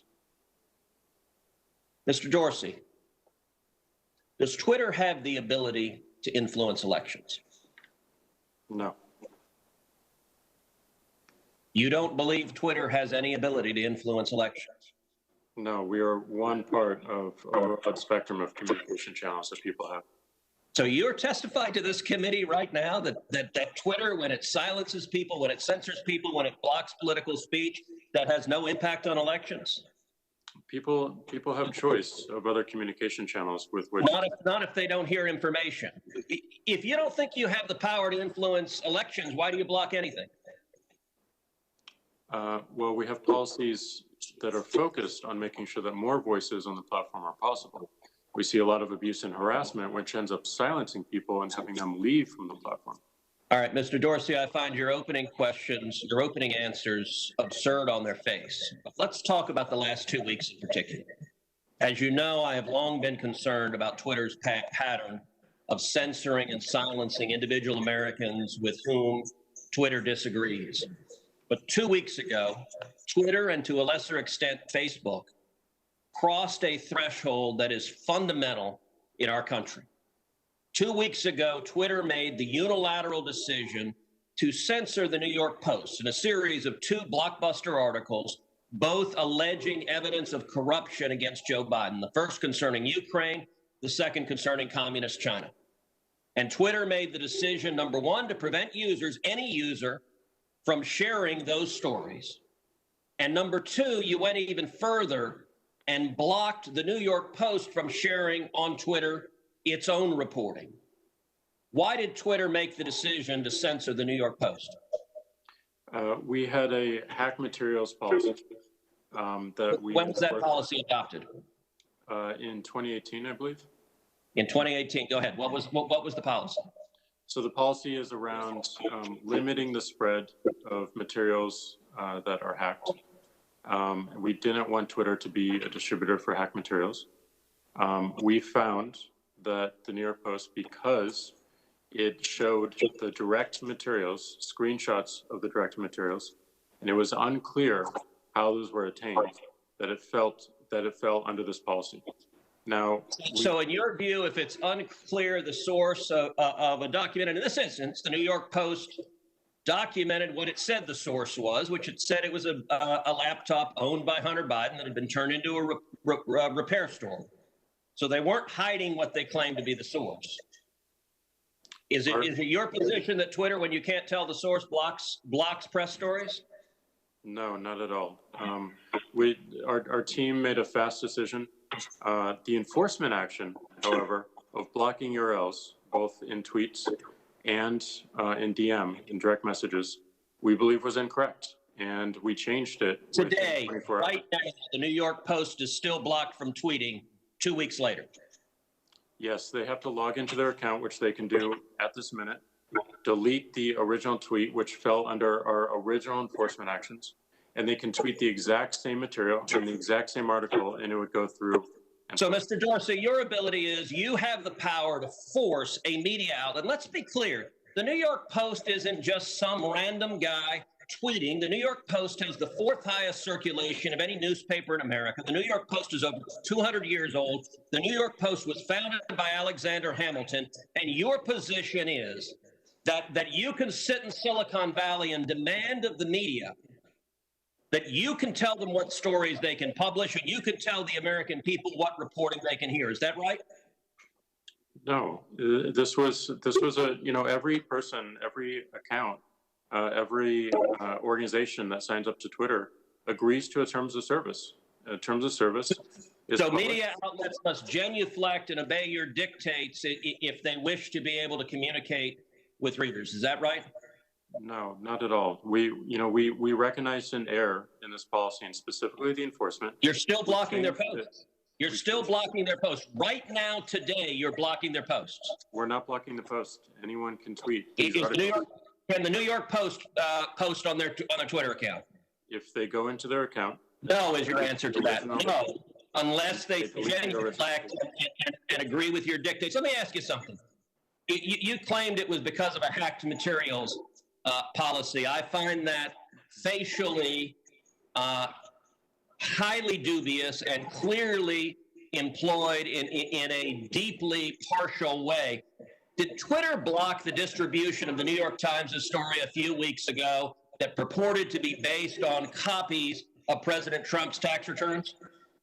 We didn't find that a violation of our terms of service and this policy in particular, because it was reporting about the material. It wasn't distributing the material. Okay, well, that's actually not true. They posted what they purported to be original source materials, and federal law, federal statute makes it a crime, a federal felony, to distribute someone's tax returns against their knowledge. So that material was based on something that was distributed in violation of federal law, and yet Twitter gleefully allowed people to circulate that. But when the article was critical of Joe Biden, Twitter engaged in rampant censorship and silencing. And again, we recognized errors in that policy. We changed it within 24 hours. This is. But you're still blocking the New York Post. You haven't changed it. We have changed it. They can log into their account, delete the original tweet. You forced a Politico reporter to take down his post about the New York Post as well. Is that correct? Within that 24-hour period, yes. But we, as the policy has changed, Anyone can tweet So the show. Twitter takes the view, Thank you can censor the New York Post, you can censor Politico, presumably you can censor the New York Times or any other media outlet. Mr. Dorsey, who the hell elected you and put you in charge of what the media are allowed to report and what the American people are allowed to hear? And why do you persist in behaving as a Democratic super PAC, silencing views to the contrary of your political beliefs? Let's give Mr. Dorsey a few seconds to answer that, and then we'll have to conclude this segment. Well, we're not doing that. And this is why I opened this hearing with calls for more transparency. We realize we need to earn trust more. We realize that more accountability is needed to show our intentions and to show the outcomes. Thank you, Senator. So I hear the concerns and acknowledge them, but we want to fix it with more transparency. Thank you, Senator Cruz. The ranking member has deferred now to Senator Schatz, who joins us remotely. Sir, you are recognized. Thank you, Mr. Chairman. Thank you, Ranking Member. You know, this is an unusual hearing at an unusual time. I have never seen a hearing so close to an election on any topic, let alone on something that is so obviously a violation of our obligation under the law and the rules of the Senate to stay out of electioneering. We never do this, and there is a very good reason that we don't haul people before us to yell at them for not doing our bidding during an election. It is a misuse of taxpayer dollars. What's happening here is a scar on this committee and the United States Senate. What we are seeing today is an attempt to bully the CEOs of private companies into carrying out a hit job on a presidential candidate by making sure that they push out foreign and domestic misinformation meant to influence the election. To our witnesses today, you and other tech leaders need to stand up to this immoral behavior. The truth is that because some of my colleagues accuse you, your companies, and your employees of being biased or liberal, you have institutionally bent over backwards and overcompensated. You've hired Republican operatives, hosted private dinners with Republican leaders, and in contravention of your terms of service, given special dispensation to right-wing voices and even throttled progressive journalism. Simply put, the Republicans have been successful in this play. And so during one of the most consequential elections in American history, my colleagues are trying to run this play again, and it is an embarrassment.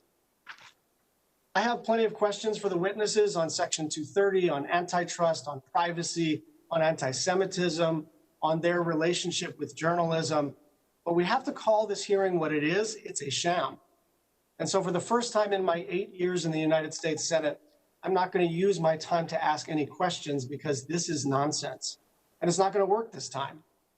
This play my colleagues are running did not start today. And it's not just happening here in the Senate. It is a coordinated effort by Republicans across the government. Last May, President Trump issued an executive order designed to narrow the protections of Section 230 to discourage platforms from engaging in content moderation on their own sites. After it was issued, President Trump started tweeting that Section 230 should be repealed as if he understands Section 230. In the last 6 months, President Trump has tweeted repeal Section 230 5 times, in addition to other tweets in which he's threatened the tech companies. A few weeks later, President Trump withdrew the nomination of FCC Commissioner Mike O'Reilly. Republican Commissioner O'Reilly questioned the FCC's authority to regulate under Section 230, and the statute is not unclear on this. President Trump then nominated Nathan Symington, who was the drafter of NTIA's petition to the FCC regarding Section 230. And Republican senators have enthusiastically participated. Since June of this year, 6 Republican-only bills have been introduced, all of which threaten platforms' ability to moderate content on their site. And as the election draws closer, this Republican effort has become more and more aggressive. September 23rd, DOJ unveiled its own Section 230 draft legislation that would narrow the protections under the current law and discourage platforms from moderating content on their own site. September 14th and October 1st, respectively, Senators Hawley and Kennedy tried to pass their Republican-only Section 230 bills via live unanimous consent. Now, what that means is they went down to the floor and without a legislative hearing, without any input from Democrats at all, they tried to pass something so foundational to the internet unanimously without any discussion and any debate. On the same day as Senator Kennedy's UC attempt, Senator Wicker forced the Commerce Committee, without any discussion or negotiation beforehand, to vote on subpoenaing the CEOs of Twitter, Facebook, and Google to testify. That's why we're here today. 2 weeks later, on October 14th, Justice Clarence Thomas, on his own, issued a statement that appeared to support the narrowing of the court's interpretation on Section 230. The very next day, the FCC chairman, Ajit Pai, announced that the FCC would seek to clarify the meaning of Section 230.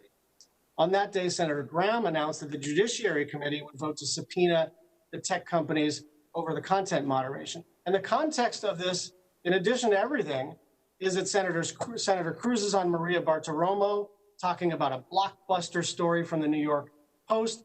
Senator Hawley is on Fox and on the Senate floor. And the Commerce Committee itself is tweeting out a campaign-style video that sort of alarmingly says Hunter Biden's emails, tech censorship.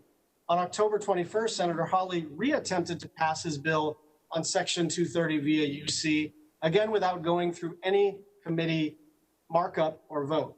And on Friday, Senator Graham announced that the CEOs of Facebook and Twitter would testify before the Senate Judiciary Committee on November 17th. This is bullying, and it is for electoral purposes.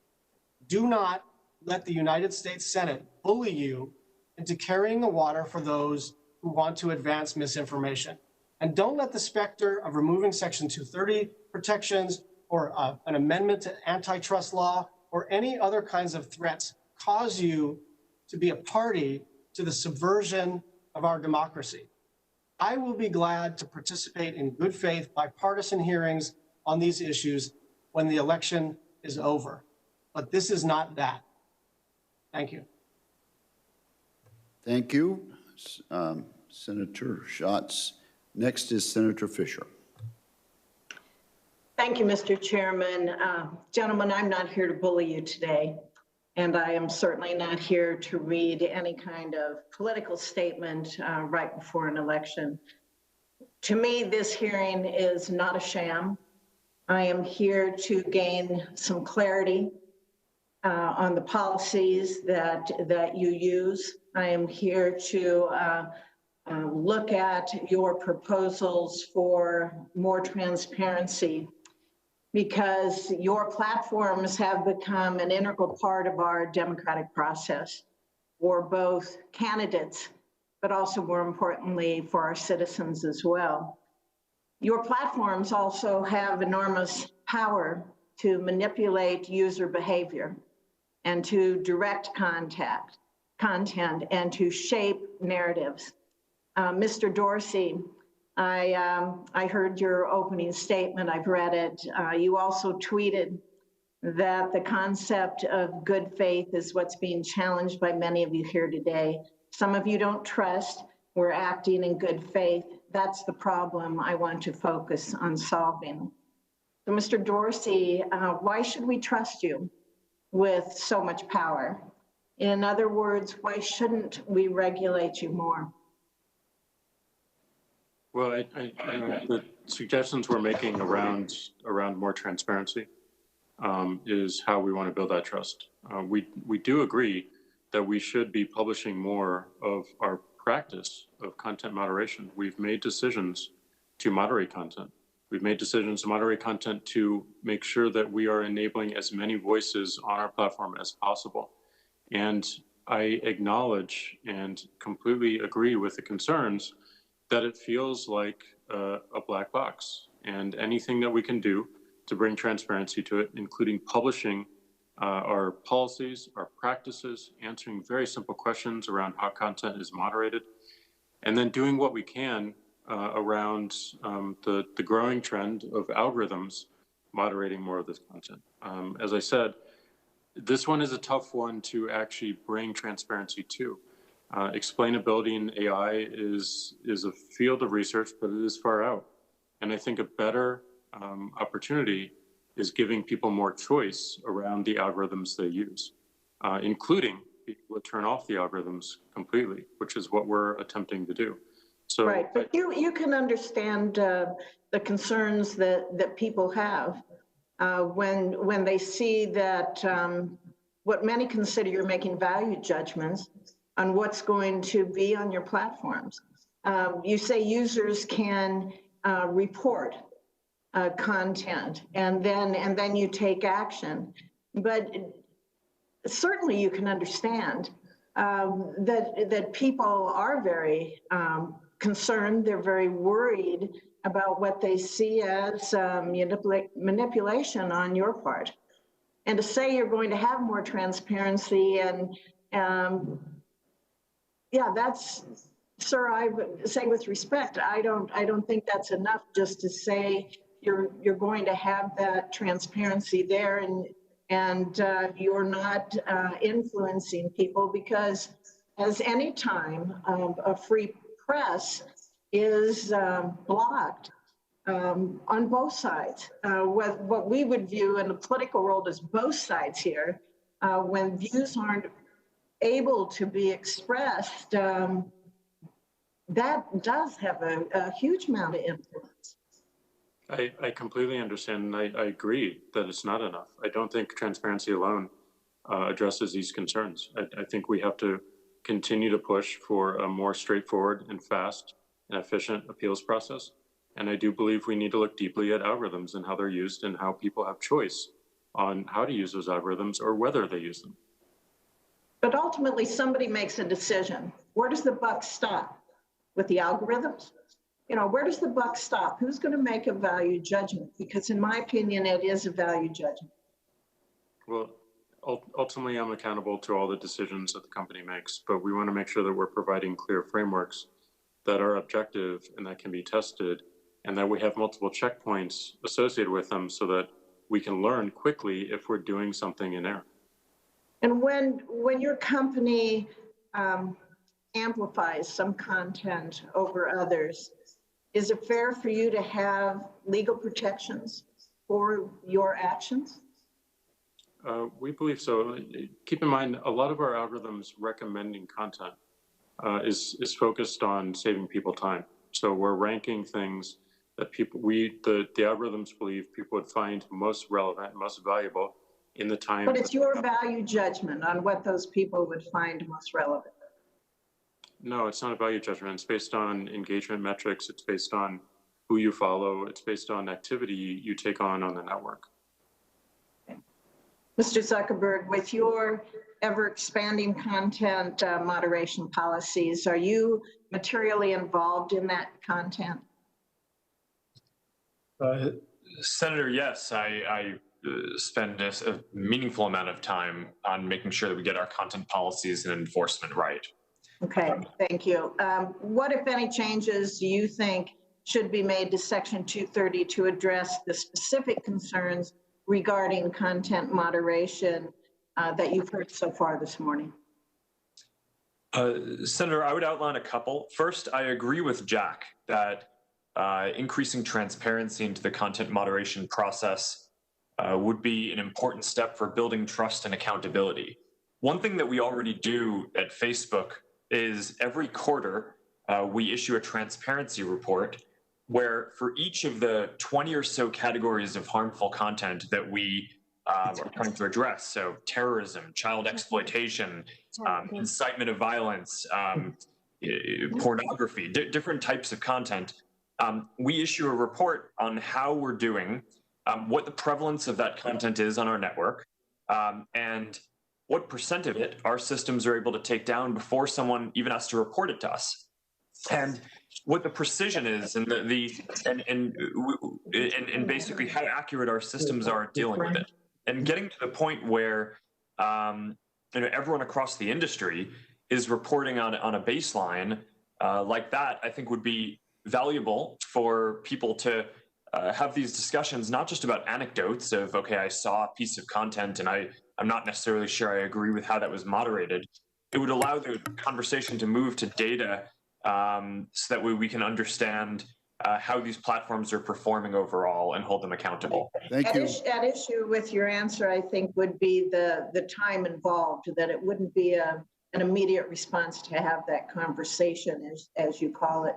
I hope that all three of you gentlemen can answer that question in written questions. So my time is up. Thank you, Mr. Chair. Thank you, Senator Fisher. I appreciate that. We are going to take now Senator Cantwell's questioning, after which we are going to accommodate our witnesses with a 5-minute recess. So, Senator Cantwell, you are recognized. Thank you, Mr. Chairman. Can you hear me? Surely can. And can you see me this time? We can now see you, yes. Okay. Well, thank you, Mr. Chairman. And this is such an important hearing. I agree with many of the statements my colleagues have had, that this hearing didn't need to take place at this moment, that the important discussion about how we keep a thriving internet economy and how we continue to make sure that hate speech and misinformation is taken down from the web is something that would probably better been done in January than now. But here we are today, and we've heard some astounding things that I definitely must refute. First of all, I'm not going to take lightly anybody who tries to undermine mail-in voting. Mail-in voting in the United States of America is safe. The state of Washington, the state of Oregon have been doing it for years. There is nothing wrong with our mail-in system. So I think that there'll be secretaries of state, there'll be our law enforcement agencies who've worked hard with state election officials, and others who will be talking about how this process works and how we're going to fight to protect it. I'm also going to not demean an organization just because they happen to be headquartered in the state of Washington or to have business there. That somebody claims that just because the geography of a company somehow makes it uber political for one side of the aisle or another, I seriously doubt. I know that because I see many of you coming to the state of Washington for Republican fundraisers with these officials. I know you know darn well that there are plenty of Republicans that work in high-tech firms. So the notion that somehow these people are crossing the aisle because of something and creating censorship, the notion that free speech is about the ability to say things, and it doesn't take, well, maybe we need to have a history lesson from high school again, but yes, free speech means that people can make outrageous statements about their beliefs. So I think that the CEOs are telling us here what their process is for taking down healthcare information that's in fact, that's not true, that is a threat to the public, and information that is a threat to our democracy. That is what they're talking about. So I want to make it clear that this hearing could have happened at a later date, and I don't appreciate the misinformation that is coming across today that is trying to undermine our election process. It is safe. It is the backbone of what distinguishes America from other countries in the world. We do know how to have a safe and fair election. And one of the ways that we're doing that is to have these individuals work with our law enforcement entities. My colleague, Gary Peters, made it very clear.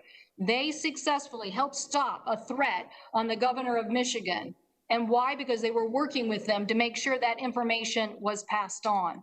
So this is what we're talking about. We're talking about whether we're going to be on the side of freedom and information and whether we're going to put our shoulder to the wheel to continue to make sure that engine is there, or whether we're going to prematurely try to get rid of 230 and squash free speech. And so I want to make sure that we continue to move forward. So Mr. Zuckerberg, I'd like to turn to you because there was a time where there was great concern about what happened in Myanmar, about the government using information against a Muslim minority, and you took action and reformed the system.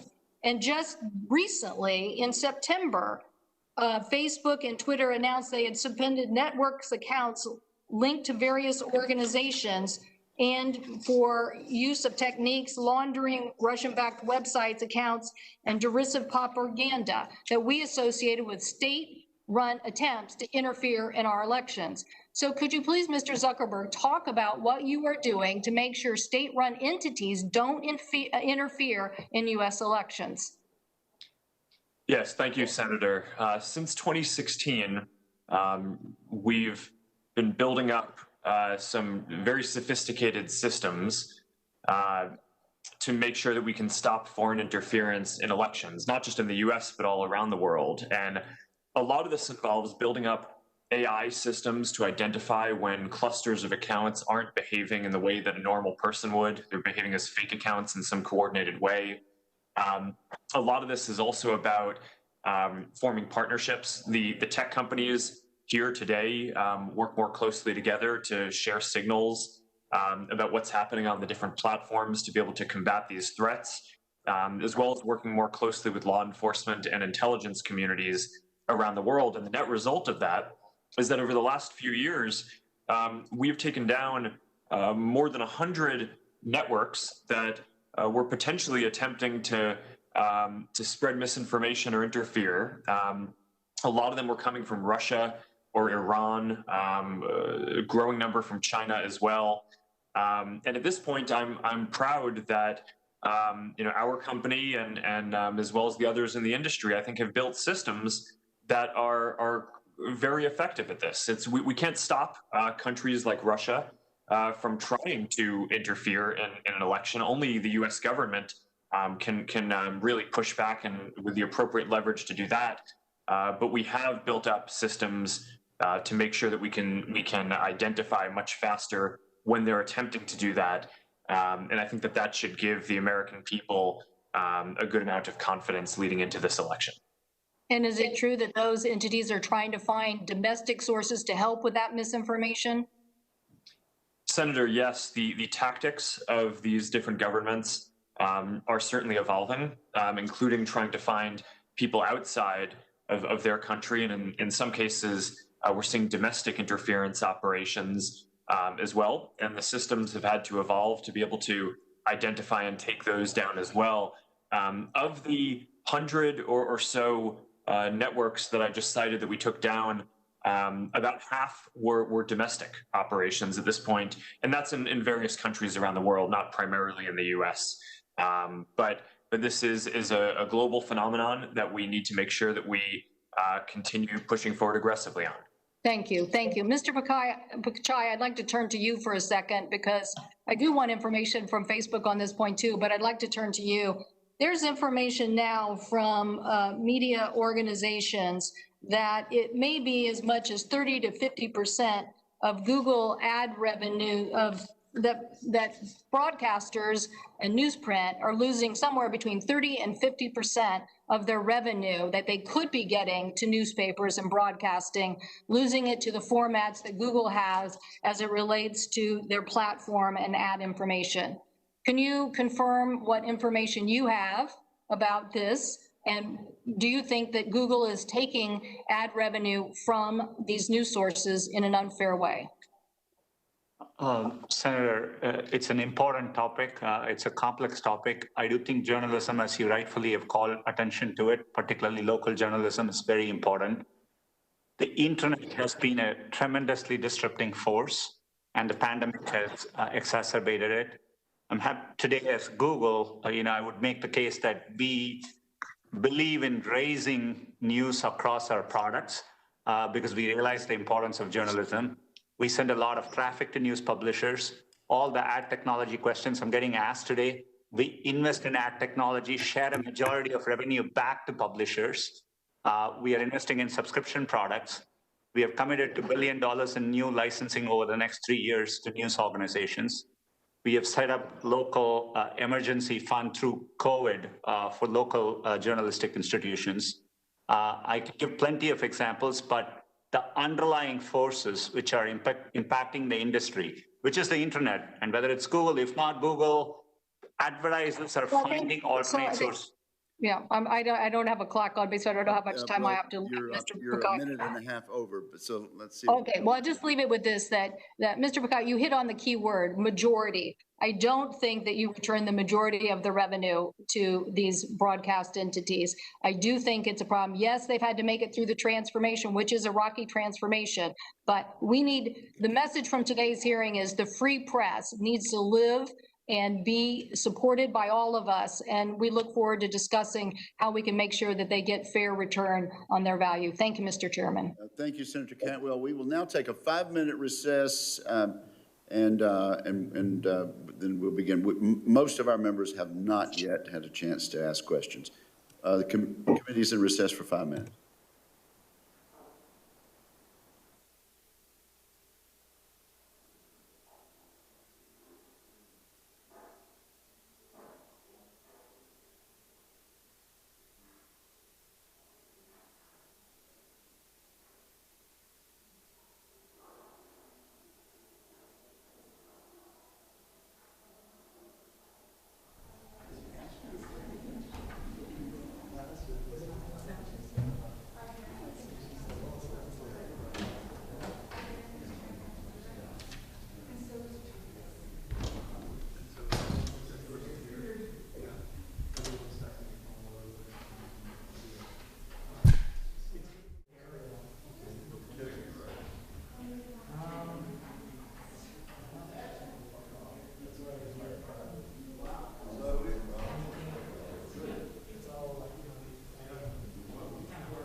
Okay, this hearing will return to order, and we understand that Senator Moran is next. So, sir, you are recognized.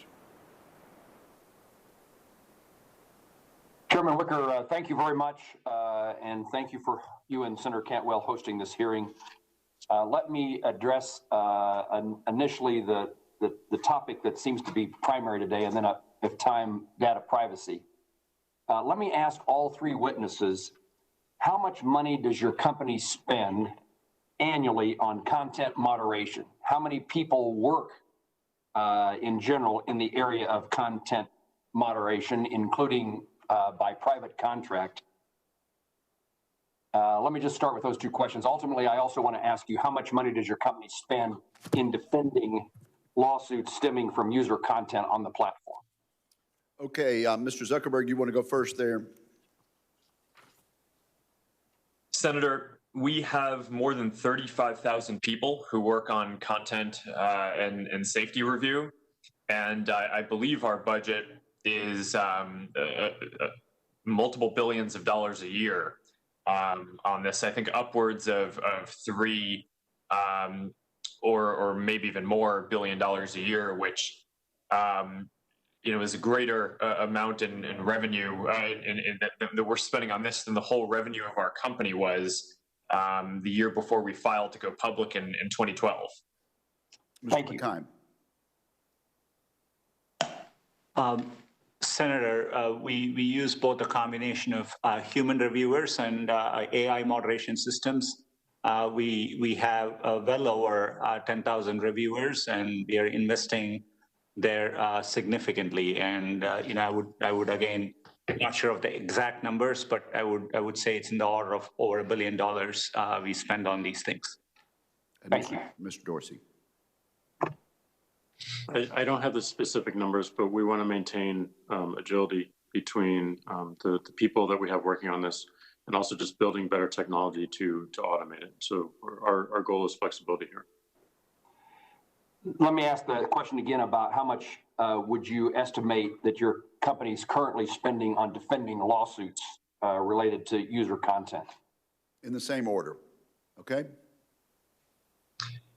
Senator, I don't know the answer to that off the top of my head, but I can get back to you. Thank you. Senator, we do spend a lot on legal lawsuits, but not sure what of it applies to content-related issues, but happy to follow. Thank you. And I don't have those numbers. Let me use your answers to highlight something that I want to be a topic of our conversation as we debate this legislation. Whatever the numbers are, you indicate that they are significant. It's an enormous amount of money and an enormous amount of employee time contract labor time in dealing with modification of content. These efforts are expensive, and I would highlight for my colleagues on the committee that they will not be any less expensive, perhaps less in scale, but not less in cost for startups and small businesses. And as we develop our policies in regard to this topic, I want to make certain that entrepreneurship, startup businesses, and small business are considered in what it would cost in their efforts to meet the kind of standards that to operate in this sphere. Let me quickly turn to federal privacy. I chair the Consumer Data Privacy Security Act. We've tried for months, Senator Blumenthal and I, to develop a bipartisan piece of legislation. We were close, but unsuccessful in doing so. Let me ask Mr. Zuckerberg. Facebook entered into a consent order with the FTC in July of 2012 for violations of the FTC Act, and later agreed to pay a $5 billion penalty along with a robust settlement order in 2018 following the Cambridge Analytica incident that violated the 2012 order. My legislation will provide the FTC with first-time civil penalty authority. Do you think this type of enforcement tool for the FTC would better deter unfair and deceptive practices than the current enforcement regime? Senator, I would need to understand it in a little bit more detail before weighing in on this. But I think that the settlement that we have with the FTC, we're going to be setting up an industry-leading privacy program. We have, I think, more than 1,000 engineers working on the privacy program now, and it, we're basically implementing a program which is sort of the equivalent of Sarbanes-Oxley's financial regulation around kind of internal auditing and controls around privacy and protecting people's data as well. So I think that settlement will be quite effective in ensuring that people's data and privacy are protected. Mr. Pichai, Google YouTube's $170 million settlement with the FTC in the state of New York for alleged violations of COPPA involve persistent identifiers. How should federal legislation address persistent identifiers for consumers over the age of 13? Senator, we today have we've done two things as a company. We have invested in one-of-a-kind special product called YouTube Kids, where content can be safe for kids. Obviously, on the YouTube main product, today, the way internet gets used, families to view content, and part of our settlement was adapting so that we can accommodate for those use cases as well. Privacy is one of the most important areas we invest in as a company, have thousands of engineers working on it. We believe in giving users control, choice, and transparency. And anytime we associate data with users, we are transparent. They can go see what data is there. We give them delete controls. We give data portability options. And just last year, we announced an important change by which for all new users, we delete the data automatically without them needing to do anything. And we encourage users to go through privacy checkup. Over 1 billion people have gone through their privacy checkups, and it's an area where we are investing significantly. Thank you. Chairman, I don't see my time clock. Do I have time for one more? You really don't. Your time has just expired, but thank you very much for... Mr. Chairman, thank you. Thank you so much. Senator Markey. Thank you, Mr. Chairman, very much. Today, Trump, his Republican allies in Congress, and his propaganda parrots on Fox News are peddling a myth. And today, my Republican colleagues on the Senate Commerce Committee are simply doing the president's bidding. Let's be clear. Republicans can and should join us in addressing the real problems posed by big tech. But instead, my Republican colleagues are determined to feed a false narrative about anti-conservative bias meant to intimidate big tech so it will stand idly by and allow interference in our election again. Here's the truth. Violence and hate speech online are real problems. Anti-bias is a problem. Our foreign attempts to influence our election with disinformation are real problems. Anti-conservative bias is not a problem. The big tech business model, which puts profits ahead of people, is a real problem. Anti-conservative bias is not a problem. The issue is not that the companies before us today are taking too many posts down. The issue is that they're leaving too many dangerous posts up. In fact, they're amplifying harmful content so that it spreads like wildfire and torches our democracy. Mr. Zuckerberg, when President Trump posted on Facebook that when the looting starts, the shooting starts, you failed to take down that post. Within a day, the post had hundreds of thousands of shares and likes on Facebook. Since then, the president has gone on national television and told a hate group to, quote, stand by. And he has repeatedly refused to commit that he will accept the election results. Mr. Zuckerberg, can you commit that if the president goes on Facebook and encourages violence after election results are announced, that you will make sure your company's algorithms don't spread that content and you will immediately remove those messages? Senator, yes, incitement of violence is against our policy, and there are not exceptions to that, including for politicians. There are exceptions, did you say? There are not exceptions. There are no exceptions, which is very important because obviously there could be messages that are sent that could throw our democracy into chaos.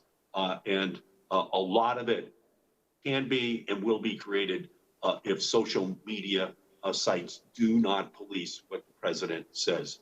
Mr. Zuckerberg, if President Trump shares Russian or Iranian disinformation, lying about the outcome of the election, can you commit that you will make sure your algorithms do not amplify that content and that you will immediately take that content down?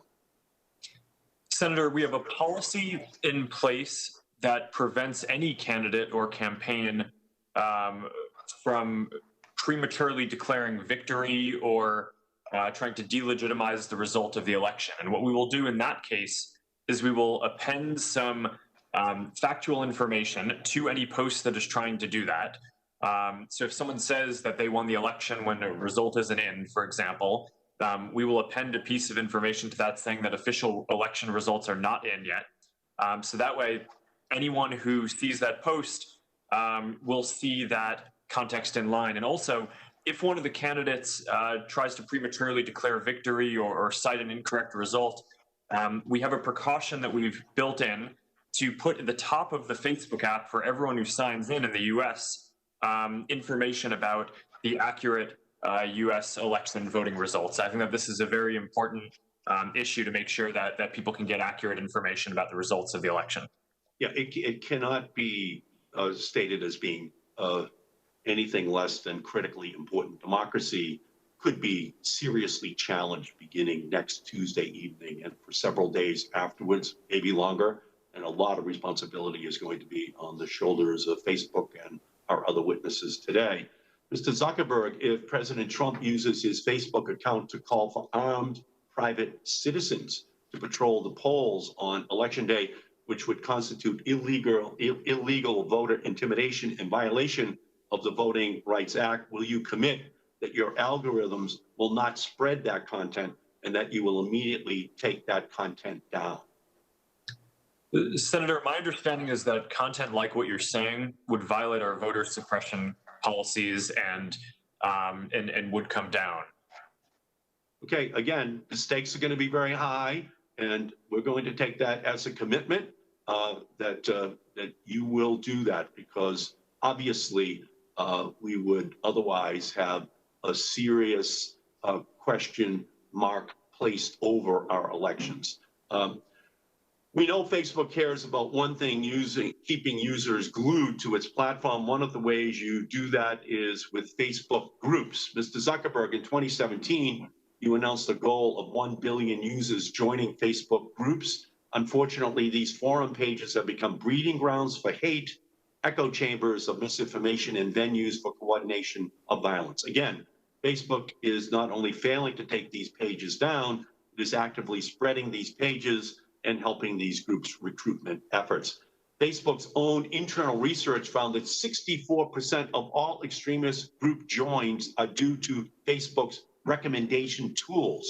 Mr. Zuckerberg, will you commit to stopping all group recommendations on your platform until U.S. election results are certified, yes or no? Senator, we have taken the step of stopping recommendations in groups for all political content or social issue groups as a precaution for this. But just to clarify one thing, the vast majority of groups and communities that people are a part of are not extremist organizations or even political. They're interest-based and communities that I think are quite helpful and healthy for people to be a part of. I do think we need to make sure that our recommendation algorithm doesn't encourage people to join extremist groups. That's something that we have already taken a number of steps on, and I agree with you is very important that we continue to make progress on. Well, your algorithms are promoting online spaces that foster political violence. At the very least, you should disable those algorithms that are recruiting users during this most sensitive period of our democracy. Thank you. Thank you, Mr. Chairman. Thank you, Senator Markey. Mr. Zuckerberg, let me just ask you this. In these scenarios that Senator Markey was posing, that the action of Facebook would not be a function of algorithms in those cases, would it? Senator, I think that you're right and that's a good clarification. A lot of this is more about enforcement of content policies. Some of the questions were about algorithms. I think group ranking is an algorithm, but broadly, I think a lot of it is content enforcement. Thank you for clarifying that. Senator Blackburn, you are recognized. Thank you, Mr. Chairman, and I want to thank each of you for coming to us voluntarily. We appreciate that. There are undoubtedly benefits to using your platforms. As you have heard everyone mention today, there are also some concerns, which you're also hearing. Privacy, free speech, politics, religion. And I have kind of chuckled as I've sat here listening to you all, that book, Valley of the Gods. It reminds me that you all are kind of in control of what people are going to hear, what they're going to see, and therefore you have the ability to dictate what is coming in, what information is coming into them. And I think it's important to realize, you know, you're set up as an information source, not as a news media. And so therefore, censoring things that you all think unseemly may be something that is not unseemly to people in other parts of the country. But let me ask each of you very quickly, do any of you have any content moderators who are conservatives? Mr. Dorsey first, yes or no? But we don't ask political ideology. Okay, you don't. Okay, Mr. Zuckerberg? Senator, we don't ask for their ideology, but just statistically, there are 35,000 of them in cities and places all across the country and world. So I would imagine yes. Mr. Patai? The answer would be yes, because we hire them, through the United States. Okay, all right. And looking at some of your censoring, Mr. Dorsey, you all have censored Joe Biden 0 times. You have censored Donald Trump 65 times. So I want to go back to Senator Gardner's questions. You claimed earlier that the Holocaust denial and threats of Jewish genocide by Iran's terrorist Ayatollah don't violate Twitter's so-called rules, and that it's important for world leaders like Iran's terrorist leader to have a platform on Twitter. So let me ask you this, who elected the Ayatollah? I don't know. You don't know? Okay. I think this is called a dictatorship. So are people in Iran allowed to use Twitter, or does the country whose leader you claim deserves a platform ban them from doing so? Ideally, we would love for the people of Iran to use Twitter. Well, Iran bans Twitter, and Mr. Zuckerberg, I know you are aware, they ban Facebook also. So, Mr. Dorsey, is Donald Trump a world leader? Yes. Okay, so it would be important for world leaders to have access to your platform, correct? Correct. And so why do you deny that platform via censorship to the U.S. president? We haven't censored the U.S. president. Oh, yes, you have. How many posts from Iran's terrorist Ayatollah have you censored? How many posts from Vladimir Putin have you censored? We have labeled tweets of world leaders. We have a policy around not taking down the content, but simply adding more context around it. Okay. And the U.S. president you have censored 65 times. You testified that you're worried about disinformation and election interference. That is something we all worry about. And of course, for about 100 years, foreign sources have been trying to influence U.S. policy and U.S. elections. Now they're onto your platforms. They see this as a way to get access to the American people. So given your refusal to censor or ban foreign dictators while regularly censoring the president, aren't you at this very moment personally responsible for flooding the nation with foreign disinformation? Just to be clear, we have not censored the president. We have not taken the tweets down that you're referencing. They have more context and a label applied to them. And we do the same for leaders around the world.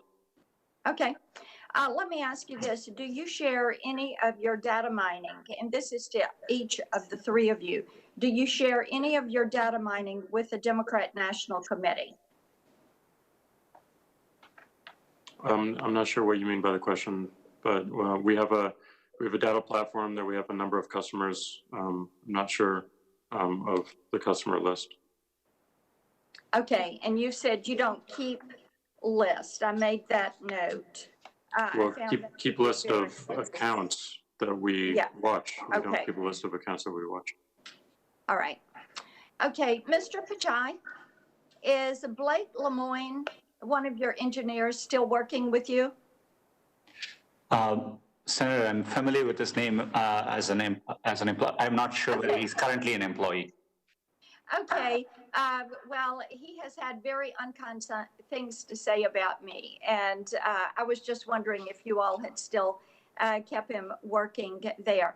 Also, I want to mention with you, Mr. Pichai, the way you all have censored some things. Google searches for Joe Biden generated approximately 30,000 impressions for Breitbart links. This was on May 1. And after May 5th, both the impressions and the clicks went to zero. I hope that what you all realize from this hearing is that there is a pattern. You may not believe it exists, but there is a pattern of subjective manipulation of the information that is available to people from your platforms.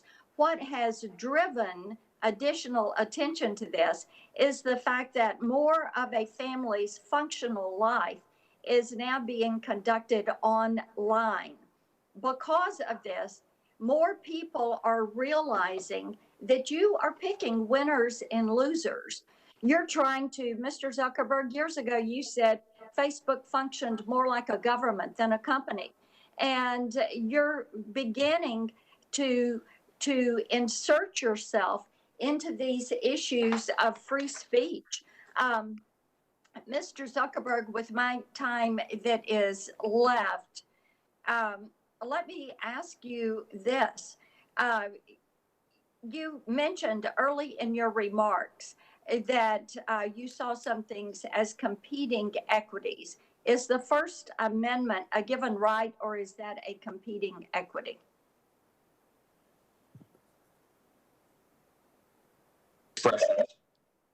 I believe strongly in free expression. Sorry if I was on mute there. But I do think that, like all equities, it is balanced against other equities like safety and privacy. And even the people who believe in the strongest possible interpretation of the First Amendment still believe that there should be some limits on speech when it could cause imminent risk of physical harm. The kind of famous example that's used is that you can't shout fire in a crowded theater. So I think that getting those equities and the balance right is the challenge that we face. The time has expired. Perhaps we can follow. Well, we believe in the First Amendment, and we are going to, yes, we will have questions to follow up. Thank you, Mr. Chairman. I can't see the clock. Thank you. Senator Udall. Mr. Chairman, thank you, and Senator Cantwell, really appreciate this hearing. I want to start by laying out 3 facts. The U.S. intelligence community has found that the Russian government is intent on election interference in the United States. They did it in 2016, they're doing it in 2020. The intelligence also says they want to help President Trump. They did so in 2016. President doesn't like this to be said, but it's a fact. We also know that the Russian strategy this time around is going after Hunter Biden. So I recognize that the details of how to handle misinformation on the internet are tough. But I think the companies like Twitter and Facebook that took action to not be a part of a suspected Russian election interference operation were doing the right thing. And let me be clear, no one believes these companies represent the law or represent the public. When we say work the refs, the U.S. government is the referee. The FCC, the Congress, the presidency, and the Supreme Court are the referees. It's very dangerous for President Trump, Justice Thomas, and Republicans in Congress and at the FCC to threaten new federal laws in order to force social media companies to amplify false claims, to conspiracy theories, and disinformation campaigns. And my question to all 3 of you, do the Russian government and other foreign nations continue to attempt to use your company's platforms to spread disinformation and influence the 2020 election? Can you briefly describe what you are seeing? Please start, Mr. Dorsey, and then Mr. Pichai, and Mr. Zuckerberg. You gave an answer partially on this. I'd like you to expand on that answer. Thank you. Yes, so we do continue to see interference. We recently disclosed actions we took on both Russia and actions originating out of Iran. We've made those disclosures public. We can share those with your team. But this remains, as you've heard from others on the panel, and as Mark has detailed, one of our highest priorities and something we want to make sure that we are focused on eliminating as much platform manipulation as possible. Senator, we do continue to see coordinated influence operation attempts. We've been very vigilant. We appreciate the cooperation we get from intelligence agencies, and as companies, we are sharing information. To give you an example, and we publish transparency reports. In June, we identified efforts, one from Iran, Group APD-35 targeting the Trump campaign, one from China, a Group APD-31 targeting the Biden campaign. Most of this were phishing attempts. Our spam filters were able to remove most of the emails out from reaching users, but we notified intelligence agencies, and that's an example of the kind of activity we see. And I think it's an area where we would need strong cooperation with government agencies moving forward. Mr. Zuckerberg. Senator, like Jack and Sundar, We also see continued attempts by Russia and other countries, especially Iran and China, to run these kind of information operations. We also see an increase in kind of domestic operations around the world. Fortunately, we've been able to build partnerships across the industry, both with the companies here today and with law enforcement and the intelligence community, to be able to share signals to identify these threats sooner. And along the lines of what you mentioned earlier, one of the threats that the FBI has alerted our companies and the public to was the possibility of a hack and leak operation in the days or weeks leading up to this election. So you had both the public testimony from the FBI and in private meetings, alerts that were given to at least our company, I assume the others as well, that suggested that we be on high alert and sensitivity, that if a trove of documents appeared, that we should view that with suspicion, that it might be part of a foreign manipulation attempt. So that's what we're seeing, and I'm happy to go into more detail as well if that's helpful. Okay, thank you very much. And this one's a really simple question, I think a yes or no. Will you continue to push back against this kind of foreign interference, even if powerful Republicans threaten to take official action against your companies? Mr. Zuckerberg, why don't we start with you and work the other way back? Senator, absolutely. This is incredibly important for our democracy, and we're committed to doing this work. Senator, absolutely. Protecting our civic and democratic process is fundamental to what we do, and we will do everything we can. Yes, and we will continue to work and push back on any manipulation of the platform. Thank you for those answers. Mr. Zuckerberg, do Facebook and other social media networks have an obligation to prevent disinformation and malicious actors spreading conspiracy theories, dangerous health disinformation, and hate speech, even if preventing its spread means less traffic and potentially less advertising revenue for Facebook? Senator, in general, yes. I think that for foreign countries trying to interfere in democracy, I think that is a relatively clear-cut question where I would hope that no one disagrees that we don't want foreign countries or governments trying to interfere in our elections, whether through disinformation or fake accounts or anything like that. Around health misinformation, we're in the middle of a pandemic. It's a health emergency. I certainly think that this is a high sensitivity time.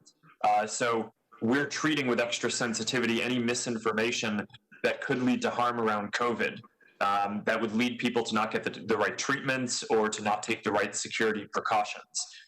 We do draw a distinction between harmful misinformation and information that's just wrong. And we take a harder line and more enforcement against harmful misinformation. Thank you. Thank you, Mr. Chairman. Thank you, Senator Udall. Senator Capito. Thank you, Mr. Chairman, and thank all of you for being with us today. I would say that any time that we can get the three of you in front of the American people, whether it's several days before an election or several days after, is extremely useful and can be very productive. So I appreciate the three of you coming and the committee holding this hearing. As we've heard, Americans turn every day to your platforms for a lot of different information. I would like to give a shout out to Mr. Zuckerberg, because the last time he was in front of our committee, I had asked him to share the plenty of Facebook into rural America and help us with our fiber deployments into rural America. And when we see in this COVID environment, we see how important that is. And he followed through with that. I would like to thank him and his company for helping partner with us in West Virginia to get more people connected. And I think that is an essential. I would make a suggestion as well, maybe when we get to the end, when we talk about fines, what I think we could do with these millions and billion-dollar fines that some of your companies have been penalized on. We could make a great jump and get to that last household. But the topic today is on objectionable content and how you make those judgments. So quickly, each one of you, I know that in section 230, it says that the term is objectionable content or otherwise objectionable. Would you be in favor of redefining that more specifically? That's awful broad, and that's where I think some of these questions become very difficult to answer. So we'll start with Mr. Dorsey on the how do you define otherwise objectionable, and how can we improve that definition so that it's easier to follow? Well, our interpretation of objectionable is anything that is limiting potentially the speech of others. A lot of our policies are focused on making sure that people feel safe to express themselves. And when we see abuse, harassment, misleading information, these are all threats against that. And it makes people want to leave the internet, makes people want to leave these conversations online. So that is what we're trying to protect, is making sure that people feel safe enough and free enough to express themselves in whatever way they wish. So this, a follow-up to that, much has been talked about the blocking of the New York Post. Do you have an instance, or for instance, of when you've actually blocked somebody that would be considered politically liberal on the other side in the political realm in this country? Do you have an example of that to sort of offset where the New York Post criticism has come from? Well, we don't have an understanding of the ideology of any one particular account, and that is also not how our policies are written or our enforcement taken.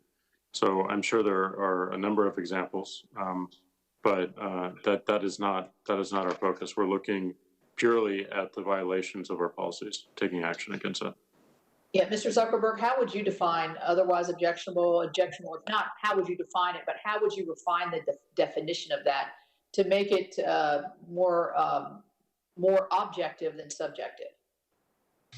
Senator, thank you. When I look at the written language in Section 230 and the content that we think shouldn't be allowed on our services, some of the things that we bucket in otherwise objectionable content today include general bullying and harassment of people on the platform. So somewhat similar to what Jack was just talking about a minute ago. And I would worry that some of the proposals that suggest getting rid of the phrase otherwise objectionable from Section 230 would limit our ability to remove bullying and harassing content from our platforms, which I think would make them worse places for people. So I think we need to be very careful in how we think through that. Oh, thank you. Mr. Pichai? Senator, maybe where I would add is that the content is so dynamic. YouTube gets 500 hours per minute of video uploaded on an average any day. Search 15% of queries we have never seen before. To give you an example, a few years ago, there was an issue around teenagers consuming Tide Pods, and it was a kind of issue which was causing real harm. When we run into those situations, we are able to act with certainty and protect our users. The Christchurch shooting, where there was a live shooter, live streaming horrific images, it was a learning moment for all our platforms. We were able to intervene, again, with certainty. And so that's what otherwise objectionable allows. And, I think that flexibility is what allows us to focus. We always state with clear policies what we are doing, but I think it gives platforms of all sizes, flexibilities to protect our users. Thank you. I think, I'm hearing from all three of you really that the definition, is fairly acceptable to you all. In my view, sometimes I think it can go too much to the eye of the beholder type of and the beholder being either you all or your reviewers or your AI, and then it gets into a region where maybe it becomes so very subjective. I want to move to a different topic because in my personal conversations with at least two of you, you've expressed the need to have the 230 protections because of the protections that it gives to the small innovators. Well, you sit in front of us, and I think all of us are wondering how many small innovators and what kind of market share could they possibly have when we see the dominance of the three of you. So how, I understand you started as small innovators when you first started, I get that. How can a small innovator really break through? And what does 230 really have to do with the ability of I'm skeptical on the argument, quite frankly. So whoever wants to answer that, Mr. Zuckerberg, you want to start?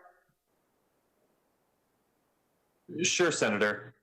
I do think that when we were getting started with building Facebook, if we were subject to a larger number of content lawsuits because 230 didn't exist, that would have likely made it prohibitive for me as a college student in a dorm room to get started with this enterprise. And I think that it may make sense to modify 230 at this point just to make sure that it's still working as intended. But I think it's extremely important that we make sure that that for smaller companies that are getting started, the cost of having to comply with any regulation is either waived until a certain scale, or is at a minimum taken into account as a serious factor to make sure that we're not preventing the next set of ideas from getting built. Thank you, Senator. Thank you, Mr. Chairman. Thank you, Senator Baldwin. Thank you. I'd like to begin by making 2 points. I believe the Republicans have called this hearing in order to support a false narrative fabricated by the president to help his reelection prospects. And number 2, I believe that the tech companies here today need to take more action, not less, to combat misinformation, including misinformation on the election, misinformation on the COVID-19 pandemic, and misinformation and posts meant to incite violence. And that should include misinformation spread by President Trump on their platforms. So I want to start with asking the committee clerk to bring up my first slide.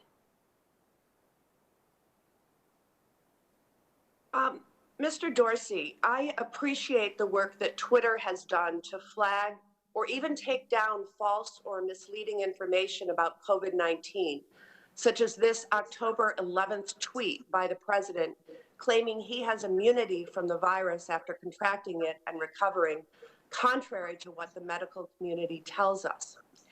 Just yesterday morning, the president tweeted this, that the media is incorrectly focused on the pandemic and that our nation is, quote, rounding the turn on COVID-19.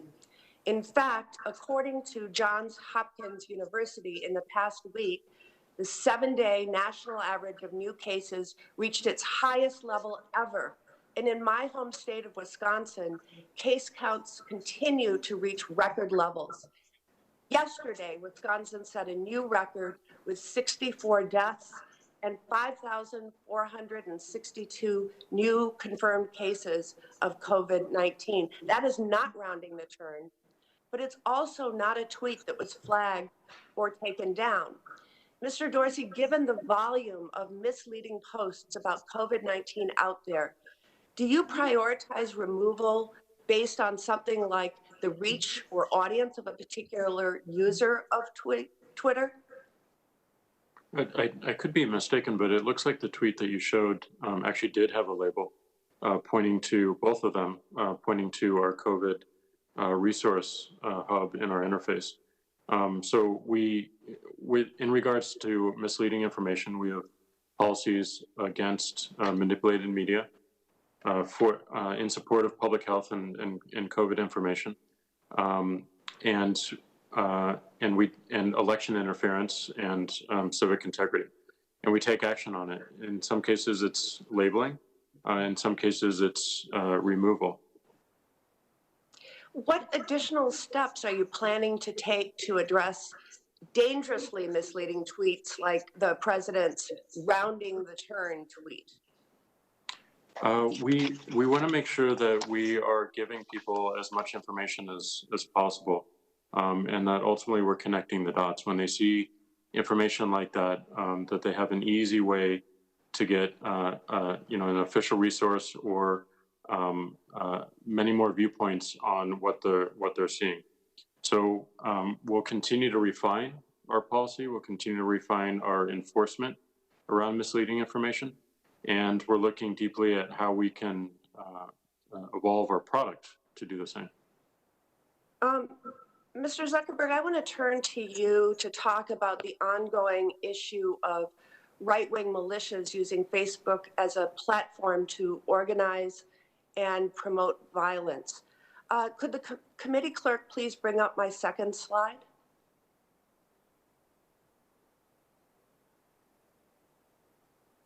On August 25th, a self-described militia group called Kenosha Guard created a Facebook event page entitled Armed Citizens to Protect Our Lives and Property, encouraging armed individuals to go to Kenosha and, quote, defend the city during a period of civil unrest following the police shooting of Jacob Blake. That evening, a 17-year-old from Illinois did just that and ended up killing 2 protesters and seriously injuring a third. Commenters in this group wrote that they wanted to kill looters and rioters and switch to real bullets and put a stop to these rioting, impetuous children. While Facebook has already had a policy in place banning militia groups, this page remained in place.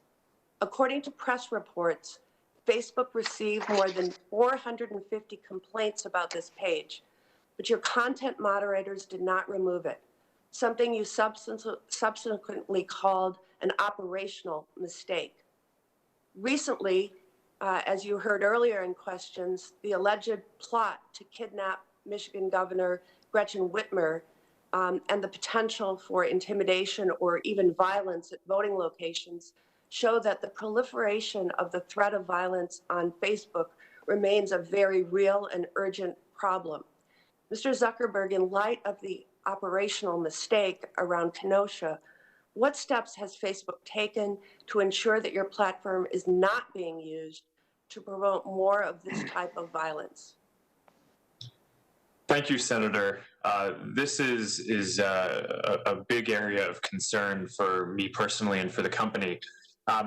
We've strengthened our policies to prohibit any militarized social movement. So any kind of militia like this. We've also banned conspiracy networks, so QAnon being the largest example of that. That is completely prohibited on Facebook at this point, which, you know, in this period where I'm personally worried about the potential of increased civil unrest, making sure that those groups can't organize on Facebook may cut off some legitimate uses, but I think that they will also preclude greater potential for organizing any harm. And by making the policy simpler, we will also make it so that there are fewer mistakes in content moderation. So I feel like we're in a much stronger place on the policies on this at this point. Thank you, Senator Baldwin. Senator Lee. Thank you very much, Mr. Chairman. I want to read a few quotes from each of you, or each of our 3 witnesses, and from your companies, and then I may ask for a response. So, Mr. Zuckerberg, this one's from you. You said, quote, "We've built Facebook to be a platform for all ideas. Our community's success depends on everyone feeling comfortable sharing what they want. It doesn't make sense for our mission or for our business to suppress political content or prevent anyone from seeing what matters most to them." You said that, I believe, on May 18th, 2016. Mr. Dorsey, on September 5th, 2018, you said, "Let me be clear about one important and foundational fact. Twitter does not use political ideology to make any decisions." Mr. Pakai, on October 28th, 2020, you said, "Let me be clear. We approach our work without political bias, full stop." Now, these quotes make me think that there is a good case to be made that you're engaging in unfair or deceptive trade practices in violation of federal law. I see these quotes where each of you tell consumers and the public about your business practices. But then you seem to do the opposite and take censorship-related actions against the president, against members of his administration, against the New York Post, the Babylon Bee, the Federalists, pro-life groups, and there are countless other examples. In fact, I think the trend is clear that you almost always censor, meaning, and when I use the word censor here, I mean block content, fact check, or label content, or demonetize websites of conservative, Republican, or pro-life individuals or groups or companies contradicting your commercial promises. But I don't see this suppression of high-profile liberal commentators. So, for example, have you ever censored a Democratic senator? How about President Obama? How about a Democratic presidential candidate? How about Planned Parenthood or NARAL or Emily's List? So, Mr. Zuckerberg, Mr. Dorsey, and Mr. Pichai, can any of you, and let's go in that order, Zuckerberg, Dorsey, and then Pichai, can you name for me one high-profile person or entity from a liberal ideology who you have censored, and what particular action you took? Senator, I can get you a list of some more of this, but there are certainly many examples that your Democratic colleagues object to when a fact checker might label something as false that they disagree with, or they're not able to. I get that. I get that. I just want to be clear. I'm just asking you if you can name for me one high-profile liberal person or company who you've censored. I understand that you're saying that there are complaints on both sides, but I just want one name of one person or one entity. Senator, I need to think about it and get you more of a list, but there are certainly many issues on both sides of the aisle where people think we are making content moderation decisions that they disagree with. I got that, and I think everybody on this call could agree that they could identify at least 5, maybe 10, maybe more high-profile conservative examples. What about you, Mr. Dorsey? Well, we can give a more exhaustive list, but again, we don't have an understanding of political ideology of our accounts. But I'm not asking for an exhaustive list. I'm asking for a single example. Just one individual, one entity, anyone. We've taken action on tweets from members of the House for election misinfo. Can you identify any example? Yes, with two Democratic Congress people on election misinfo. I'll get those names to you. Great. Mr. Pichai, how about you? Senator, I'll give specific examples, but let me step back. We don't censor. We have moderation policies which we apply equally. To give you an example, on our ads. I get that. I use the word censor as a term of art there, and I defined that term. And I don't. Again, I'm not asking for a comprehensive list. I want a name. Any name. We have turned down ads from Priorities USA, from Vice President Biden's campaign.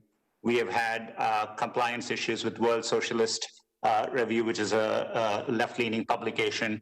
We can give you several examples, but for example, when we have a graphic content policy, we don't allow for ads which show graphic, violent content in those ads. And we have taken down ads on both sides of the campaign, and I gave you a couple of examples. Okay. At least with respect to Mr. Zuckerberg and Mr. Dorsey, and I would point out that with respect to Mr. Pichai, those are not nearly as high profile. I don't know if I can identify anyone picked at random from the public, even picked at random from the public as far as members of the political active community in either political party who could identify those right off the top of the bat. Look, there is a disparity between the censorship, and again, I'm using that as a term of art as I've defined it a moment ago, between the censorship of conservative and liberal points of view. And it's an enormous disparity. Now, you have the right, I want to be very clear about this, you have every single right to set your own terms of service and to interpret them and to make decisions about violations. But given the disparate impact of who gets censored on your platforms, it seems that you're either, one, not enforcing your terms of service equally, or alternatively, two, that you're writing your standards to target conservative viewpoints. You certainly have the right to operate your own platform, but you also have to be transparent about your actions, at least in the sense that you can't promise certain corporate behavior and then deceive customers through contradictory actions that just blatantly contradict what you've stated as your corporate business model or as your policy.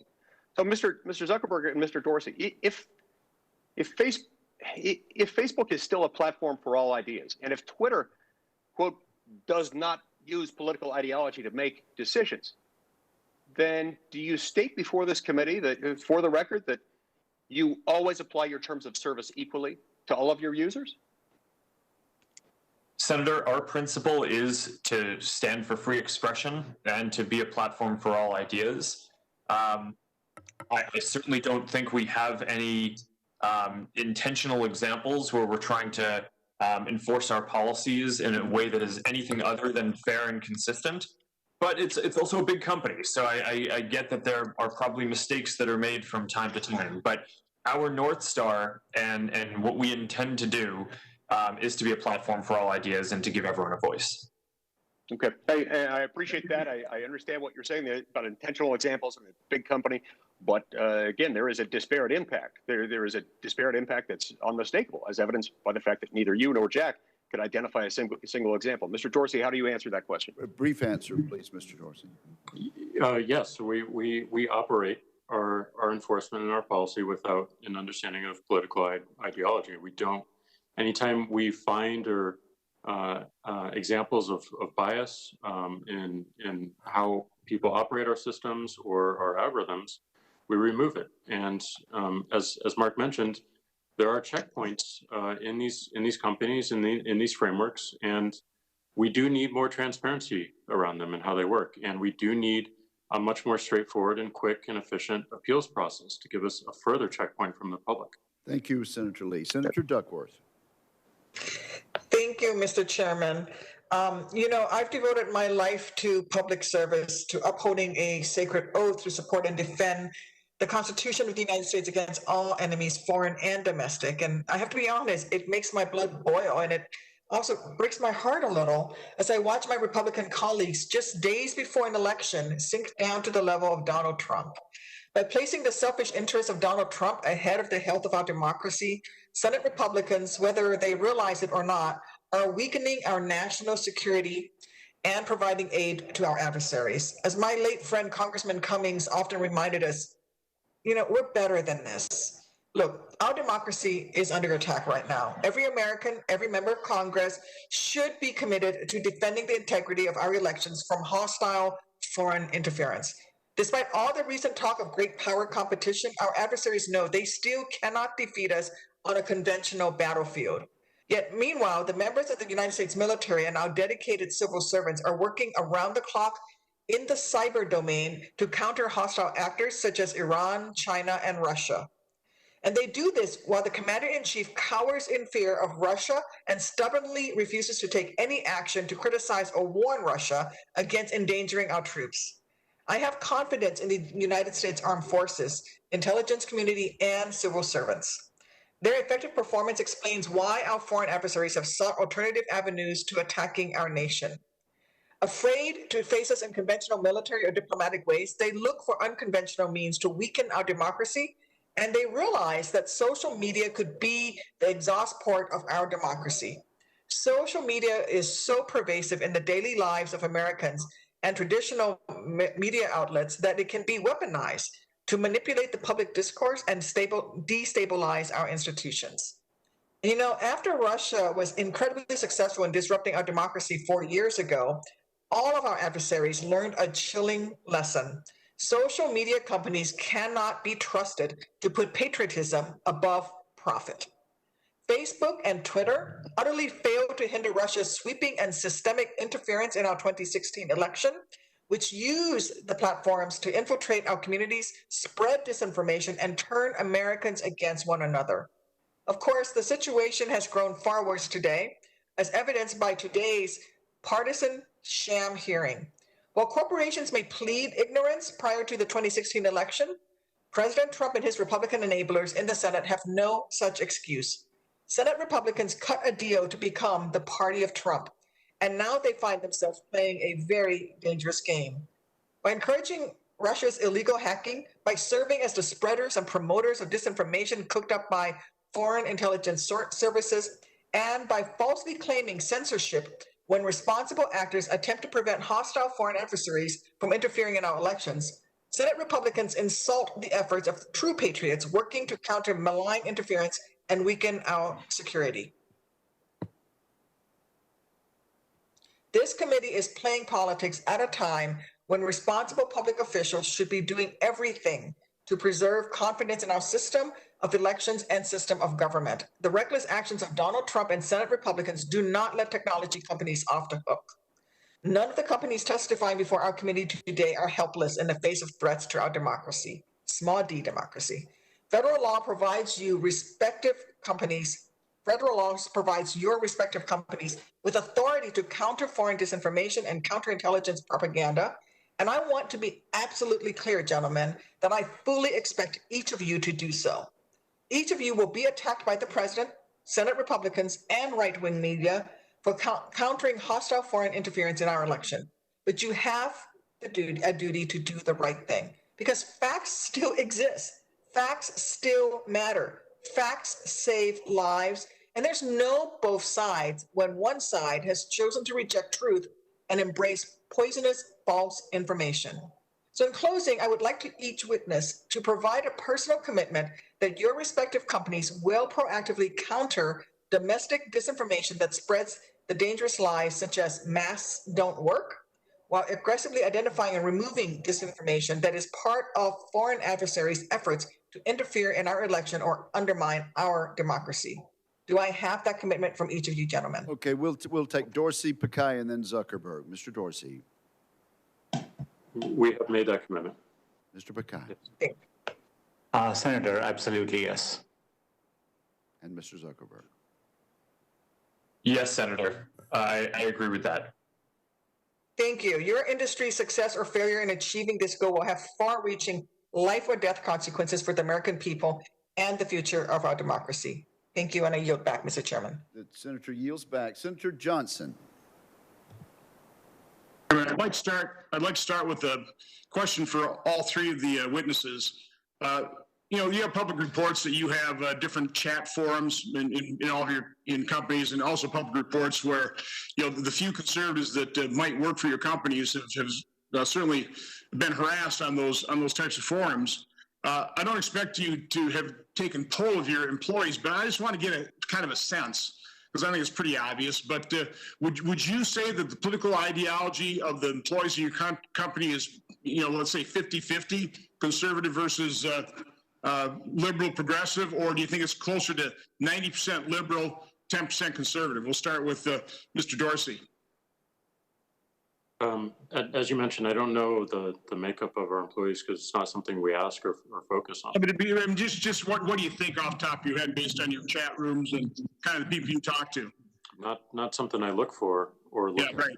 Okay, Mr. Pichai. Senator, we have over 100,000 employees. For the past 2 years, we have hired greater than 50% of our workforce outside California.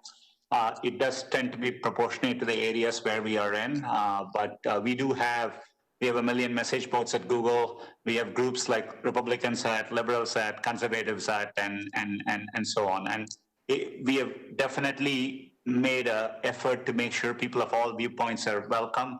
So again, you want to, Mr. Zuckerberg, will you answer the question honestly? Is it 90-10 or 50-50? Which is it closer to?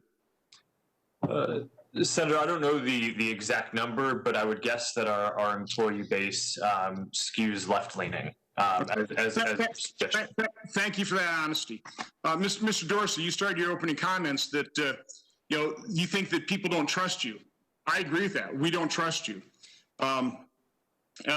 You all say you're fair and you're consistent, you're neutral, you're unbiased. Mr. Dorsey, I think the most incredible answer I've seen so far in this hearing is when Senator Cruz asked, does Twitter have the ability to influence elections? Again, does Twitter have the ability to influence elections? You said no. Did you stick with that answer, that you don't even believe? And let's face it, you all believe that Russia has the ability to influence elections or interfere by using your social platforms. Mr. Dorsey, do you still deny that you don't have the ability to influence and interfere in our elections? My answer was around people's choice around other communication channels. No, your answer was, the question was, does Twitter have the ability to influence the elections? You said no. Do you still stand by that answer? Twitter as a company, no.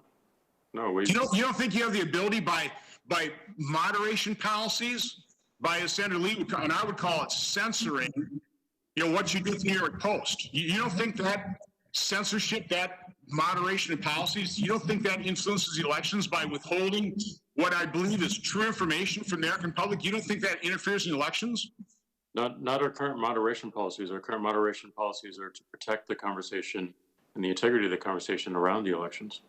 Okay, for both Mr. Zuckerberg and Dorsey, who censored the New York Post stories or throttled them back, do either one of you have any evidence that the New York Post story is part of Russian disinformation, or that those emails aren't authentic? Do any of you have any information whatsoever they're not authentic, or that they are Russian disinformation?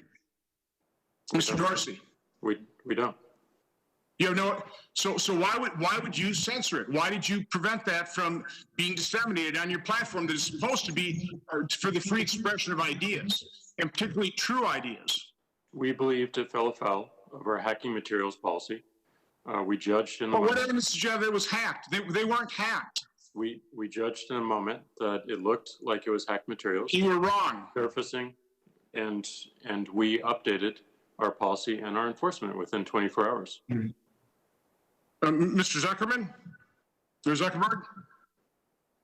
Senator, as I testified before, we relied heavily on the FBI's intelligence and alerts to us, both through their public testimony and private briefings and alerts they gave us. Did the FBI contact you and say the New York Post story was false? Senator, not about that story specifically. Why did you throttle it back? Why did you throttle it back? They alerted us to be on heightened alert around a risk of hack and leak operations, around a release trove of information.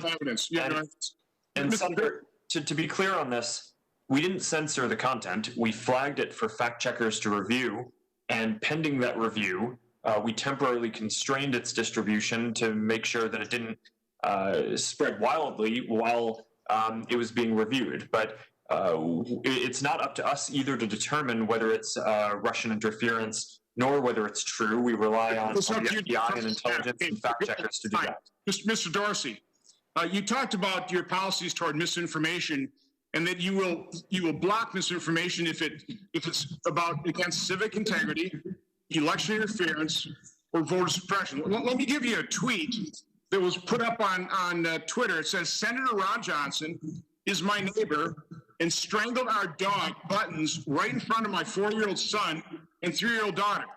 The police refuse to investigate. This is a complete lie, but important to retweet and note that there are more of my lies to come. Now, we contacted Twitter, and we asked them to take it down, and here's the response. Thanks for reaching out. We escalated this to our support team for their review, and they have determined that this is not a violation of our policies. So, Mr. Dorsey, how could a complete lie, it's admitted it's a lie, how does that not affect civic integrity? How could you view that not as being election interference? Let's face it, that could definitely impact my ability to get reelected.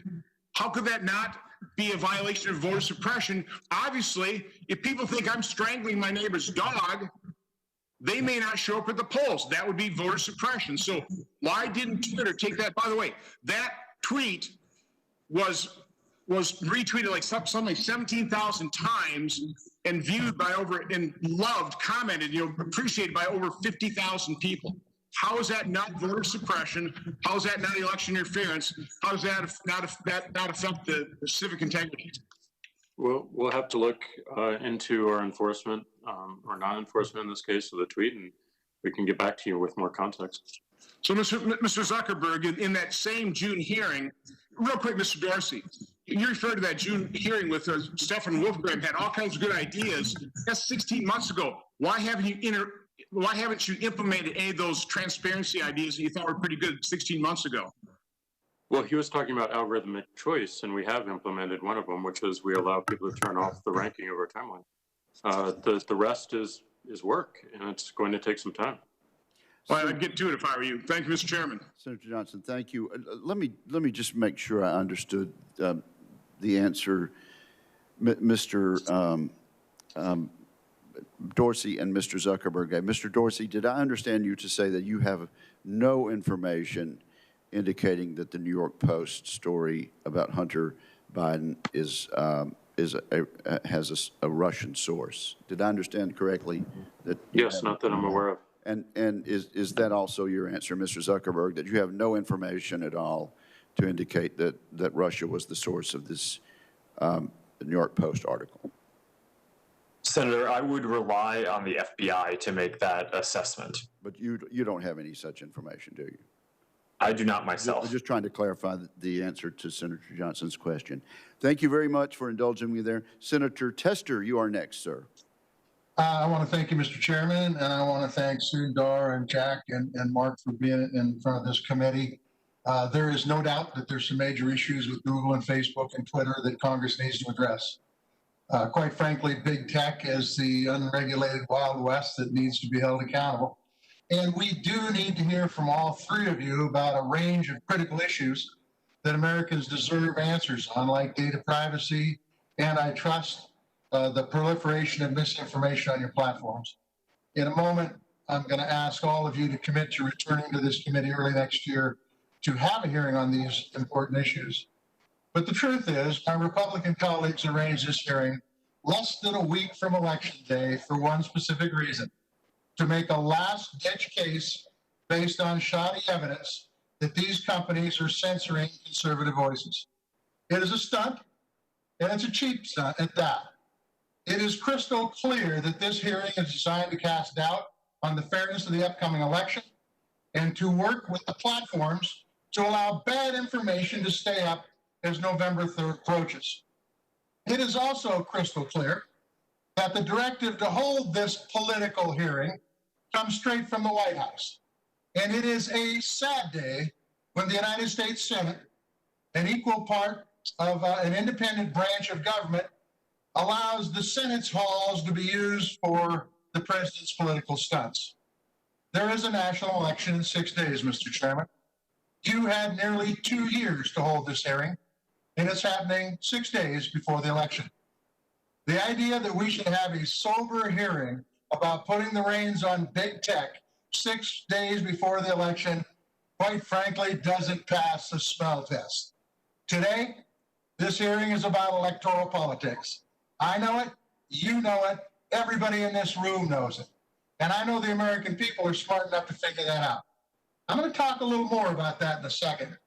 But first, I want to thank the panel once again for being here. And I want to start by asking a question about making a more sincere effort to discuss the issues that surround big tech down the road. So the question for the panel, and this is a yes or no answer, will you commit to returning to testify again in the new Congress? Start with you, Jack. Yes, we're always happy to, myself or one of our teammates is always happy to talk to American people. Sundar? Senator, yes, we have engaged many times, and we are happy to continue that engagement with Congress. How about you, Mark? Senator, yes, I hope we can continue to have this conversation, and hopefully not just with the CEOs of the companies, but also with experts who work on these issues every day as part of their jobs. Absolutely. I think the more information, the better, but not based on politics, based on reality. And I want to thank you for that, because we are in a very unreal time when it comes to politics. Quite frankly, we are in a time when fake news is real and real news is fake. And you guys try to shut down the fake news, whether it comes from Joe Biden's mouth or whether it comes from Donald Trump's mouth. And the fact is, if Joe Biden said some of the crazy and offensive stuff that the president has said, he would get fact-checked in the same way. Wouldn't you agree? You can nod your head to that. Wouldn't you agree? If Joe Biden said the same stuff that Trump said, that you would do the same sort of fact-checking on him? Shall we take Mr. Dorsey, Mr. Pakai, and Mr. Zuckerberg in that order? If we found violations of our policy, we would do the appropriate enforcement action. Thank you. Zuckerberg? Just go ahead then, Mr. Pakai. Senator, yeah, we would apply our policies without regard to who it is from, and we apply it neutrally. Okay, thank you. Mark? Senator, I agree with what Jack and Sundar said. We would also apply our policies to everyone. And in fact, when Joe Biden tweets or posts and cross posts to Facebook about the election, we put the same label, adding context about voting on his posts as we do for other candidates. Thank you for that. In 2016, Russians built a network of bots and fake accounts that they use to spread disinformation. This year, it seems they're seeding your networks with disinformation and relying on Americans, including some folks in Congress, to amplify and distribute it. What tools do you have to fight foreign disinformation on your platforms when it's spread by Americans? Jack? We're looking at our policies are against platform manipulation, period, no matter where it comes from. So whether that's foreign or domestic, we see patterns of people or organizations that attempt to manipulate the platform and the conversation, artificially amplify information. Thanks. Mark? Senator, the efforts are a combination of AI systems that look for anomalous behavior by accounts or networks of accounts, a large human effort where we have 35,000 employees who work on security and content review, and partnerships that we've made with the other tech companies here, as well as law enforcement and intelligence community and election officials across the world to make sure that we have all the appropriate input signals and can share signals on what we're seeing with the other platforms as well. Okay, Sundar? Two things to add, Senator, to give different examples. We partner with over 5,000 civic entities, campaign organizations at the federal and the state level to protect their campaigns' digital assets with our advanced protection program and training. And others, I would echo, there's been an enormous increase in cooperation between the tech companies. As companies, we are sharing a lot of information and doing more together than ever before. Thank you. I just want to close with one thing. We've heard a lot of information out here today where when you hire somebody, you're supposed to ask them their political affiliation. You're supposed to ask them who they've donated to. There's supposed to be a political litmus test. If you hire a Biden person, you're supposed to hire a Trump person. Why not hire a tester person, huh? And it's about, let's talk about business. We want to regulate business. And if that business is run by a liberal, we're going to regulate them different than if they're run by a conservative outfit. That reminds me a lot of the Supreme Court, where you have two sets of rules, one for a Democratic president, one for a Republican. This is baloney, folks. Get off the political garbage and let's have the Commerce hearing do its job. Thank you very much. Thank you, Senator Tester. Senator Scott. Hi, thank you, Chairman, for hosting this. I think, first off, if you followed all this today, what you'll clearly come to the conclusion is Republicans believe that you censor, and Democrats think it's pretty good what you're doing. We're blessed to live in the United States, a democracy where we are granted individual freedoms and liberties under the Constitution. This isn't the case around the world. We can look at what's happening in Communist China right now. General Secretary Xi is committing horrible human rights abuses against China's minority communities and censoring anyone that speaks out about their oppression. The Chinese Communist Party surveils their citizens and uses state-run media to push their propaganda, control information their citizens consume, and hide their human rights abuses. Twitter and Facebook are banned in Communist China. So you can understand why it's concerning that we're even discussing this issue, that big technology companies are interfering with free speech. The American people entrust your companies with their information. They believe that you will protect their information and allow them to use your platforms to express themselves freely. I don't think any one person has signed up for any of your platforms and expects to be blocked or kicked off because of their political views. But it's becoming obvious that your companies are unfairly targeting conservatives. That's clearly the perception today. Facebook is actively targeting ads by conservative groups ahead of the election, either removing the ads completely or adding their own disclosure if they claim it didn't pass their fact check system. But their fact check is based on reports from known liberal media groups like PolitiFact, which clearly is a liberal media group. Twitter censored Senator Mitch McConnell and put warnings on several of the president's tweets.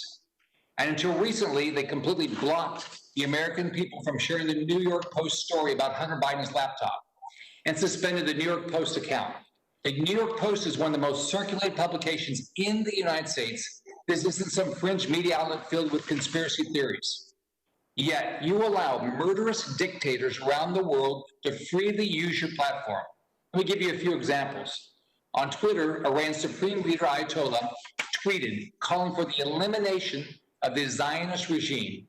He said on May 21, 2020, the elimination of the Zionist regime does not mean the massacre of the Jewish people. The people of Palestine should hold a referendum. Any political system that they vote for should govern in all of Palestine. The only remedy until the removal of the Zionist regime is firm armed resistance. I'd like to know first why Twitter let that stay up and why the Ayatollah has not been blocked. In May 2019, Maduro, a murderous dictator, tweeted a photo of him backed by his military for a march after 3 people were killed and 130 injured during protests in his country. The tweet describes the march as a clear demonstration of the moral strength and integrity of our glorious armed forces, which is always prepared to defend peace and sovereignty. I would say this glorifies violence, which Twitter has flagged President Trump for, but Twitter let that stand. General Secretary Xi's communist regime pushed by the fact that it's committing a genocide against the Uyghurs, forcing millions into internment camps because of their religion. On September 1, a Chinese government account posted on Twitter, Xinjiang camps, more fake news. What the Chinese government has done in Xinjiang has created the possibility for the locals to lead better lives. But truth that simply goes against the anti-China narrative will not be reported by some biased media. Clear lie. It has been widely reported that this claim by the Chinese government is false, but Twitter took no action. Your companies are inconsistently applying their own rules with an obvious bias. Your companies are censoring free speech.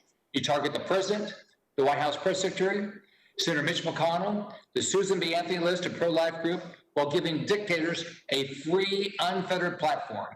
It is our responsibility to hold your companies accountable and protect Americans' ability to speak freely on their platforms, regardless of their political views or the information they choose to share. You can't just pick and choose which viewpoints are allowed on your platform, expect to keep the immunity granted by Section 230. So, Mr. Dorsey, you allow dangerous dictators on your platform. Tell me why you flag conservatives in America, like President Trump or Leader McConnell, but potential misinformation while allowing dictators to spew their propaganda on your platform. We have taken actions around leaders around the world, and certainly with some dictators as well. We look at the tweets, we review them, and we figure out if they violate our policy or not. Mr. Dorsey, can you tell me one you did against Iran? The Ayatollah? Can you tell me about one you've ever done against Ayatollah or Maduro? I think we've done more than one actually, but we can send you that information on those actions. But we want to make sure that we do have a global leader policy, that we believe it's important. People can see what these leaders are saying, and those tweets remain up, but they are labeled that they violated our terms of service, just to show the integrity of our policy and our enforcement. When the Communist China, which we all know has put 1 million people, Uyghurs, in camps, you did nothing about the tweet where they say that they're just helping them lead a better life. You can just follow. Anybody that follows the news knows what's happening to the Uyghurs. It's genocide what they're doing to the Uyghurs. And I've never seen anything you've done on calling that a lie. We don't have a general policy around misleading information and misinformation. We don't. We rely upon people calling that speech out, calling those reports out and those ideas, And that's part of the conversation is if there is something found to be in contest, then people reply to it. People retweet it and say that this is wrong. This is obviously wrong. You would be able to quote tweet that today and say this is absolutely wrong. And we benefit from more of those voices calling that out. So, but you block Mitch McConnell and Trump's tweets, and you just say, right? I mean, here's what I don't get is that you guys have set up policies that you don't enforce consistently, and then what's the recourse to a user? I talked to a lady this week that she just got her Facebook account just eliminated. There's no recourse. There's nothing she can do about it. So every one of you have these policies that you don't enforce consistently. So what should be the recourse? We do enforce them consistently. And as I said in my opening remarks, we believe it's critical that we have more transparency around our process. We have clear and straightforward and efficient appeals. So the woman that you talked to could actually appeal the decision that we made. And that we focus on algorithms and figuring out how to give people more choice around it. Thank you, Senator Scott. Senator Rosen. Thank you, Mr. Chairman. I appreciate the witnesses for being here today. And I want to focus a little bit, thank you, Mr. Dorsey, on algorithms, because my colleagues and the majority have called this hearing in order to argue that you're doing too much to stop the spread of disinformation, conspiracy theories, and hate speech on your platforms. I'm here to tell you that you are not doing enough. Your platform's recommendation algorithms, well, they drive people who show an interest in conspiracy theories far deeper into hate. And only you have the ability to change this. What I really want to say is that on these platforms, and what I'd like to tell my colleagues, the important factor to realize is that people or users are the initiators of this content, and the algorithms are the potentiators, particularly the recommendation algorithms, the potentiators of this content. Now, I was doing a little cleaning in my garage like a lot of people during COVID. I'm a former computer programmer. I actually found my old hexadecimal calculator and Radio Shack, my little owner's manual here. So I know a little bit about the power of algorithms and what they can and can't do, having done that myself. And I know that you have the ability to remove bigoted, hateful, and incendiary content that will lead and has led to violence. So I want to be clear. It's really not about what you can or cannot do. It's really about what you will or will not do. So we have adversaries like Russia. They continue to amplify propaganda, everything from the election to coronavirus. We know what they're doing, anti-Semitic conspiracy theories. They do it on your platforms, weaponizing division and hate to destroy our democracy and our communities. The U.S. intelligence community warned us earlier this year that Russia is now actively inciting white supremacist violence, which the FBI and the Department of Homeland Security say poses the most lethal threat to America. In recent years, we've seen white supremacy and anti-Semitism on the rise, much of it spreading online. And what enables these bad actors to disseminate their hateful messaging to the American public are the algorithms on your platforms, effectively rewarding efforts by foreign powers to exploit divisions in our country. To be sure, I want to acknowledge the work you're already doing in this space. I'm relieved to see that Facebook has really taken that long overdue action in banning Holocaust denial content. But while you've made some policy changes, what we have seen time and time again is what starts online doesn't end online. Hateful words morph into deadly actions, which are then amplified again and again. It's a vicious cycle. Just yesterday, we commemorated the 2-year anniversary of the Tree of Life shooting in Pittsburgh, the deadliest targeted attack in the Jewish community in American history. The shooter in this case had a long history of posting anti-Semitic content on social media sites, and what started online became very real for the families who will now never again see their loved ones. So there has to be accountability when algorithms actively contribute to radicalization and hate. So Mr. Zuckerberg and Mr. Dorsey, when you implement a policy banning hate or disinformation content, how quickly Can you adjust your algorithms to reduce this content? And perhaps what I want to ask, even more importantly, to reduce or remove the recommendation algorithm of hate and disinformation, perhaps it doesn't continue to spread. We know those recommendation algorithms continue to drive someone more specifically and specifically and specifically. Great when you want to buy a new sweater, it's going to be cold out here, it's winter. Not so great when you're driving them towards hate. Can you talk to us about that, please? Mr. Dorsey, you can go first, please. As you know, algorithms, these algorithms, machine learning and deep learning, are complex, they're complicated, and they require testing and training. So as we learn about their effectiveness, we can shift them and we can iterate them. But it does require experience and does require a little bit of time. So, the most important thing that we need to build into the organization is, a fast learning mindset and that agility around updating these algorithms. So we do try to focus the urgency of our updates on any severity of harm.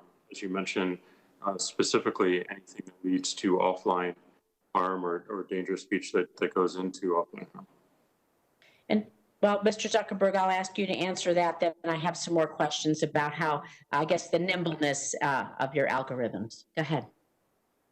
Senator, I think you're focused on exactly the right thing in terms of how many people see the harmful content. And as we talk about putting in place regulation or reforming Section 230 in terms of what we want to hold companies accountable for, I think that what we should be judging the companies on is how many people see harmful content before the companies act on it.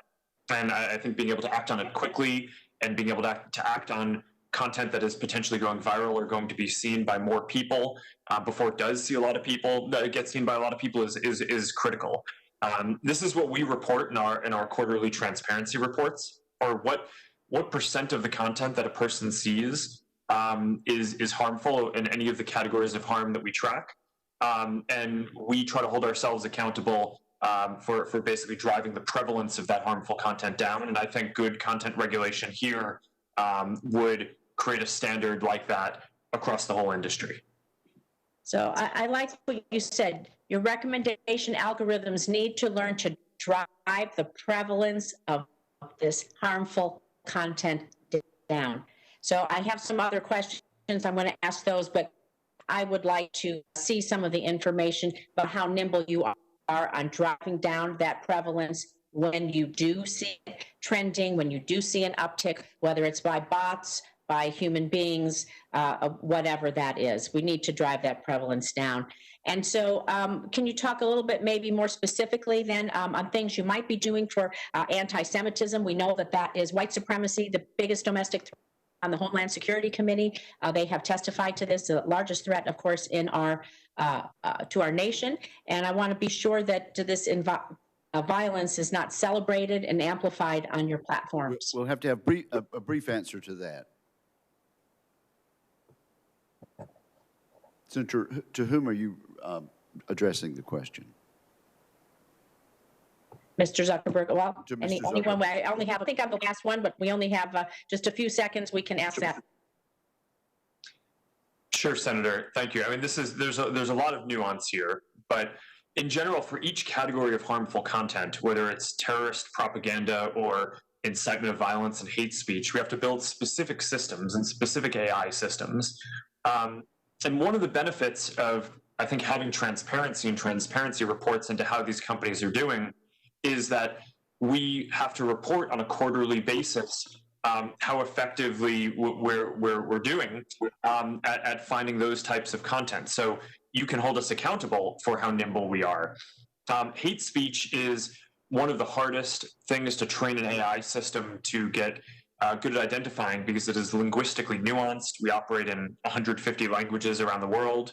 But what our transparency reports show is that over the last few years, we've gone from proactively identifying and taking down about 20% of the hate speech on the service to now we are proactively identifying I think it's about 94% of the hate speech that we end up taking down, and the vast majority of that before people even have to report it to us. So, but by having this kind of a transparency requirement, which is part of what I'm advocating for in the Section 230 reform, I think we'll be able to have a broader sense across the industry of how all of the companies are improving in each of these areas. Thank you for that answer, Mr. I look forward to working with everyone on this. Thank you, Mr. Chairman. As do I, Senator Rosen. Thank you very much. When this hearing convened, I estimated that it would last 3 hours and 42 minutes.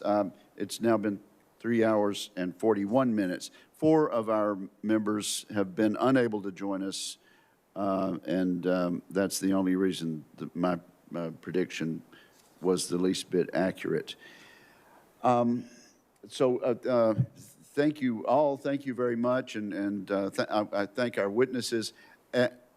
During my first series, during my first question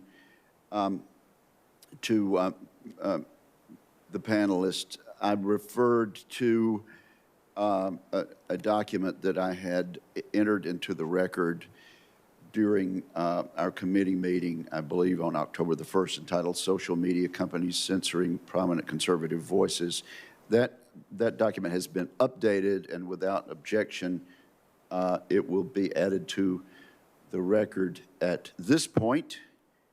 And I believe we are now at the point of closing the hearing. The hearing record will remain open for 2 weeks. During this time, senators are asked to submit any questions for the record. Upon receipt, the witnesses are requested to submit their written answers to the committee as soon as possible, but by no later than Wednesday, November 25th, 2020. I want to thank our witnesses for their cooperation and for bearing with us during a very lengthy hearing, and I want to thank each member of the committee for their cooperation in the conduct of this hearing. With that, the hearing is concluded, and the witnesses are thanked. This hearing is now adjourned.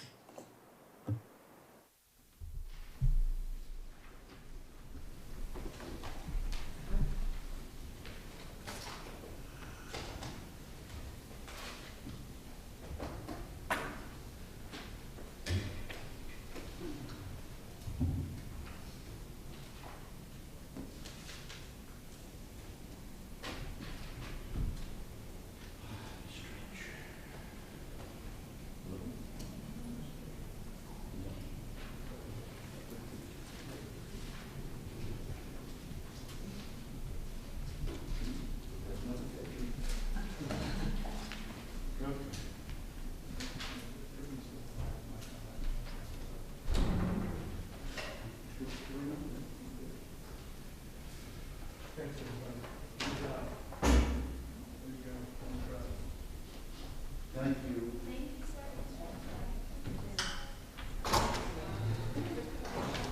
Thanks, Scott. Jeff, thank you. Not without its challenges.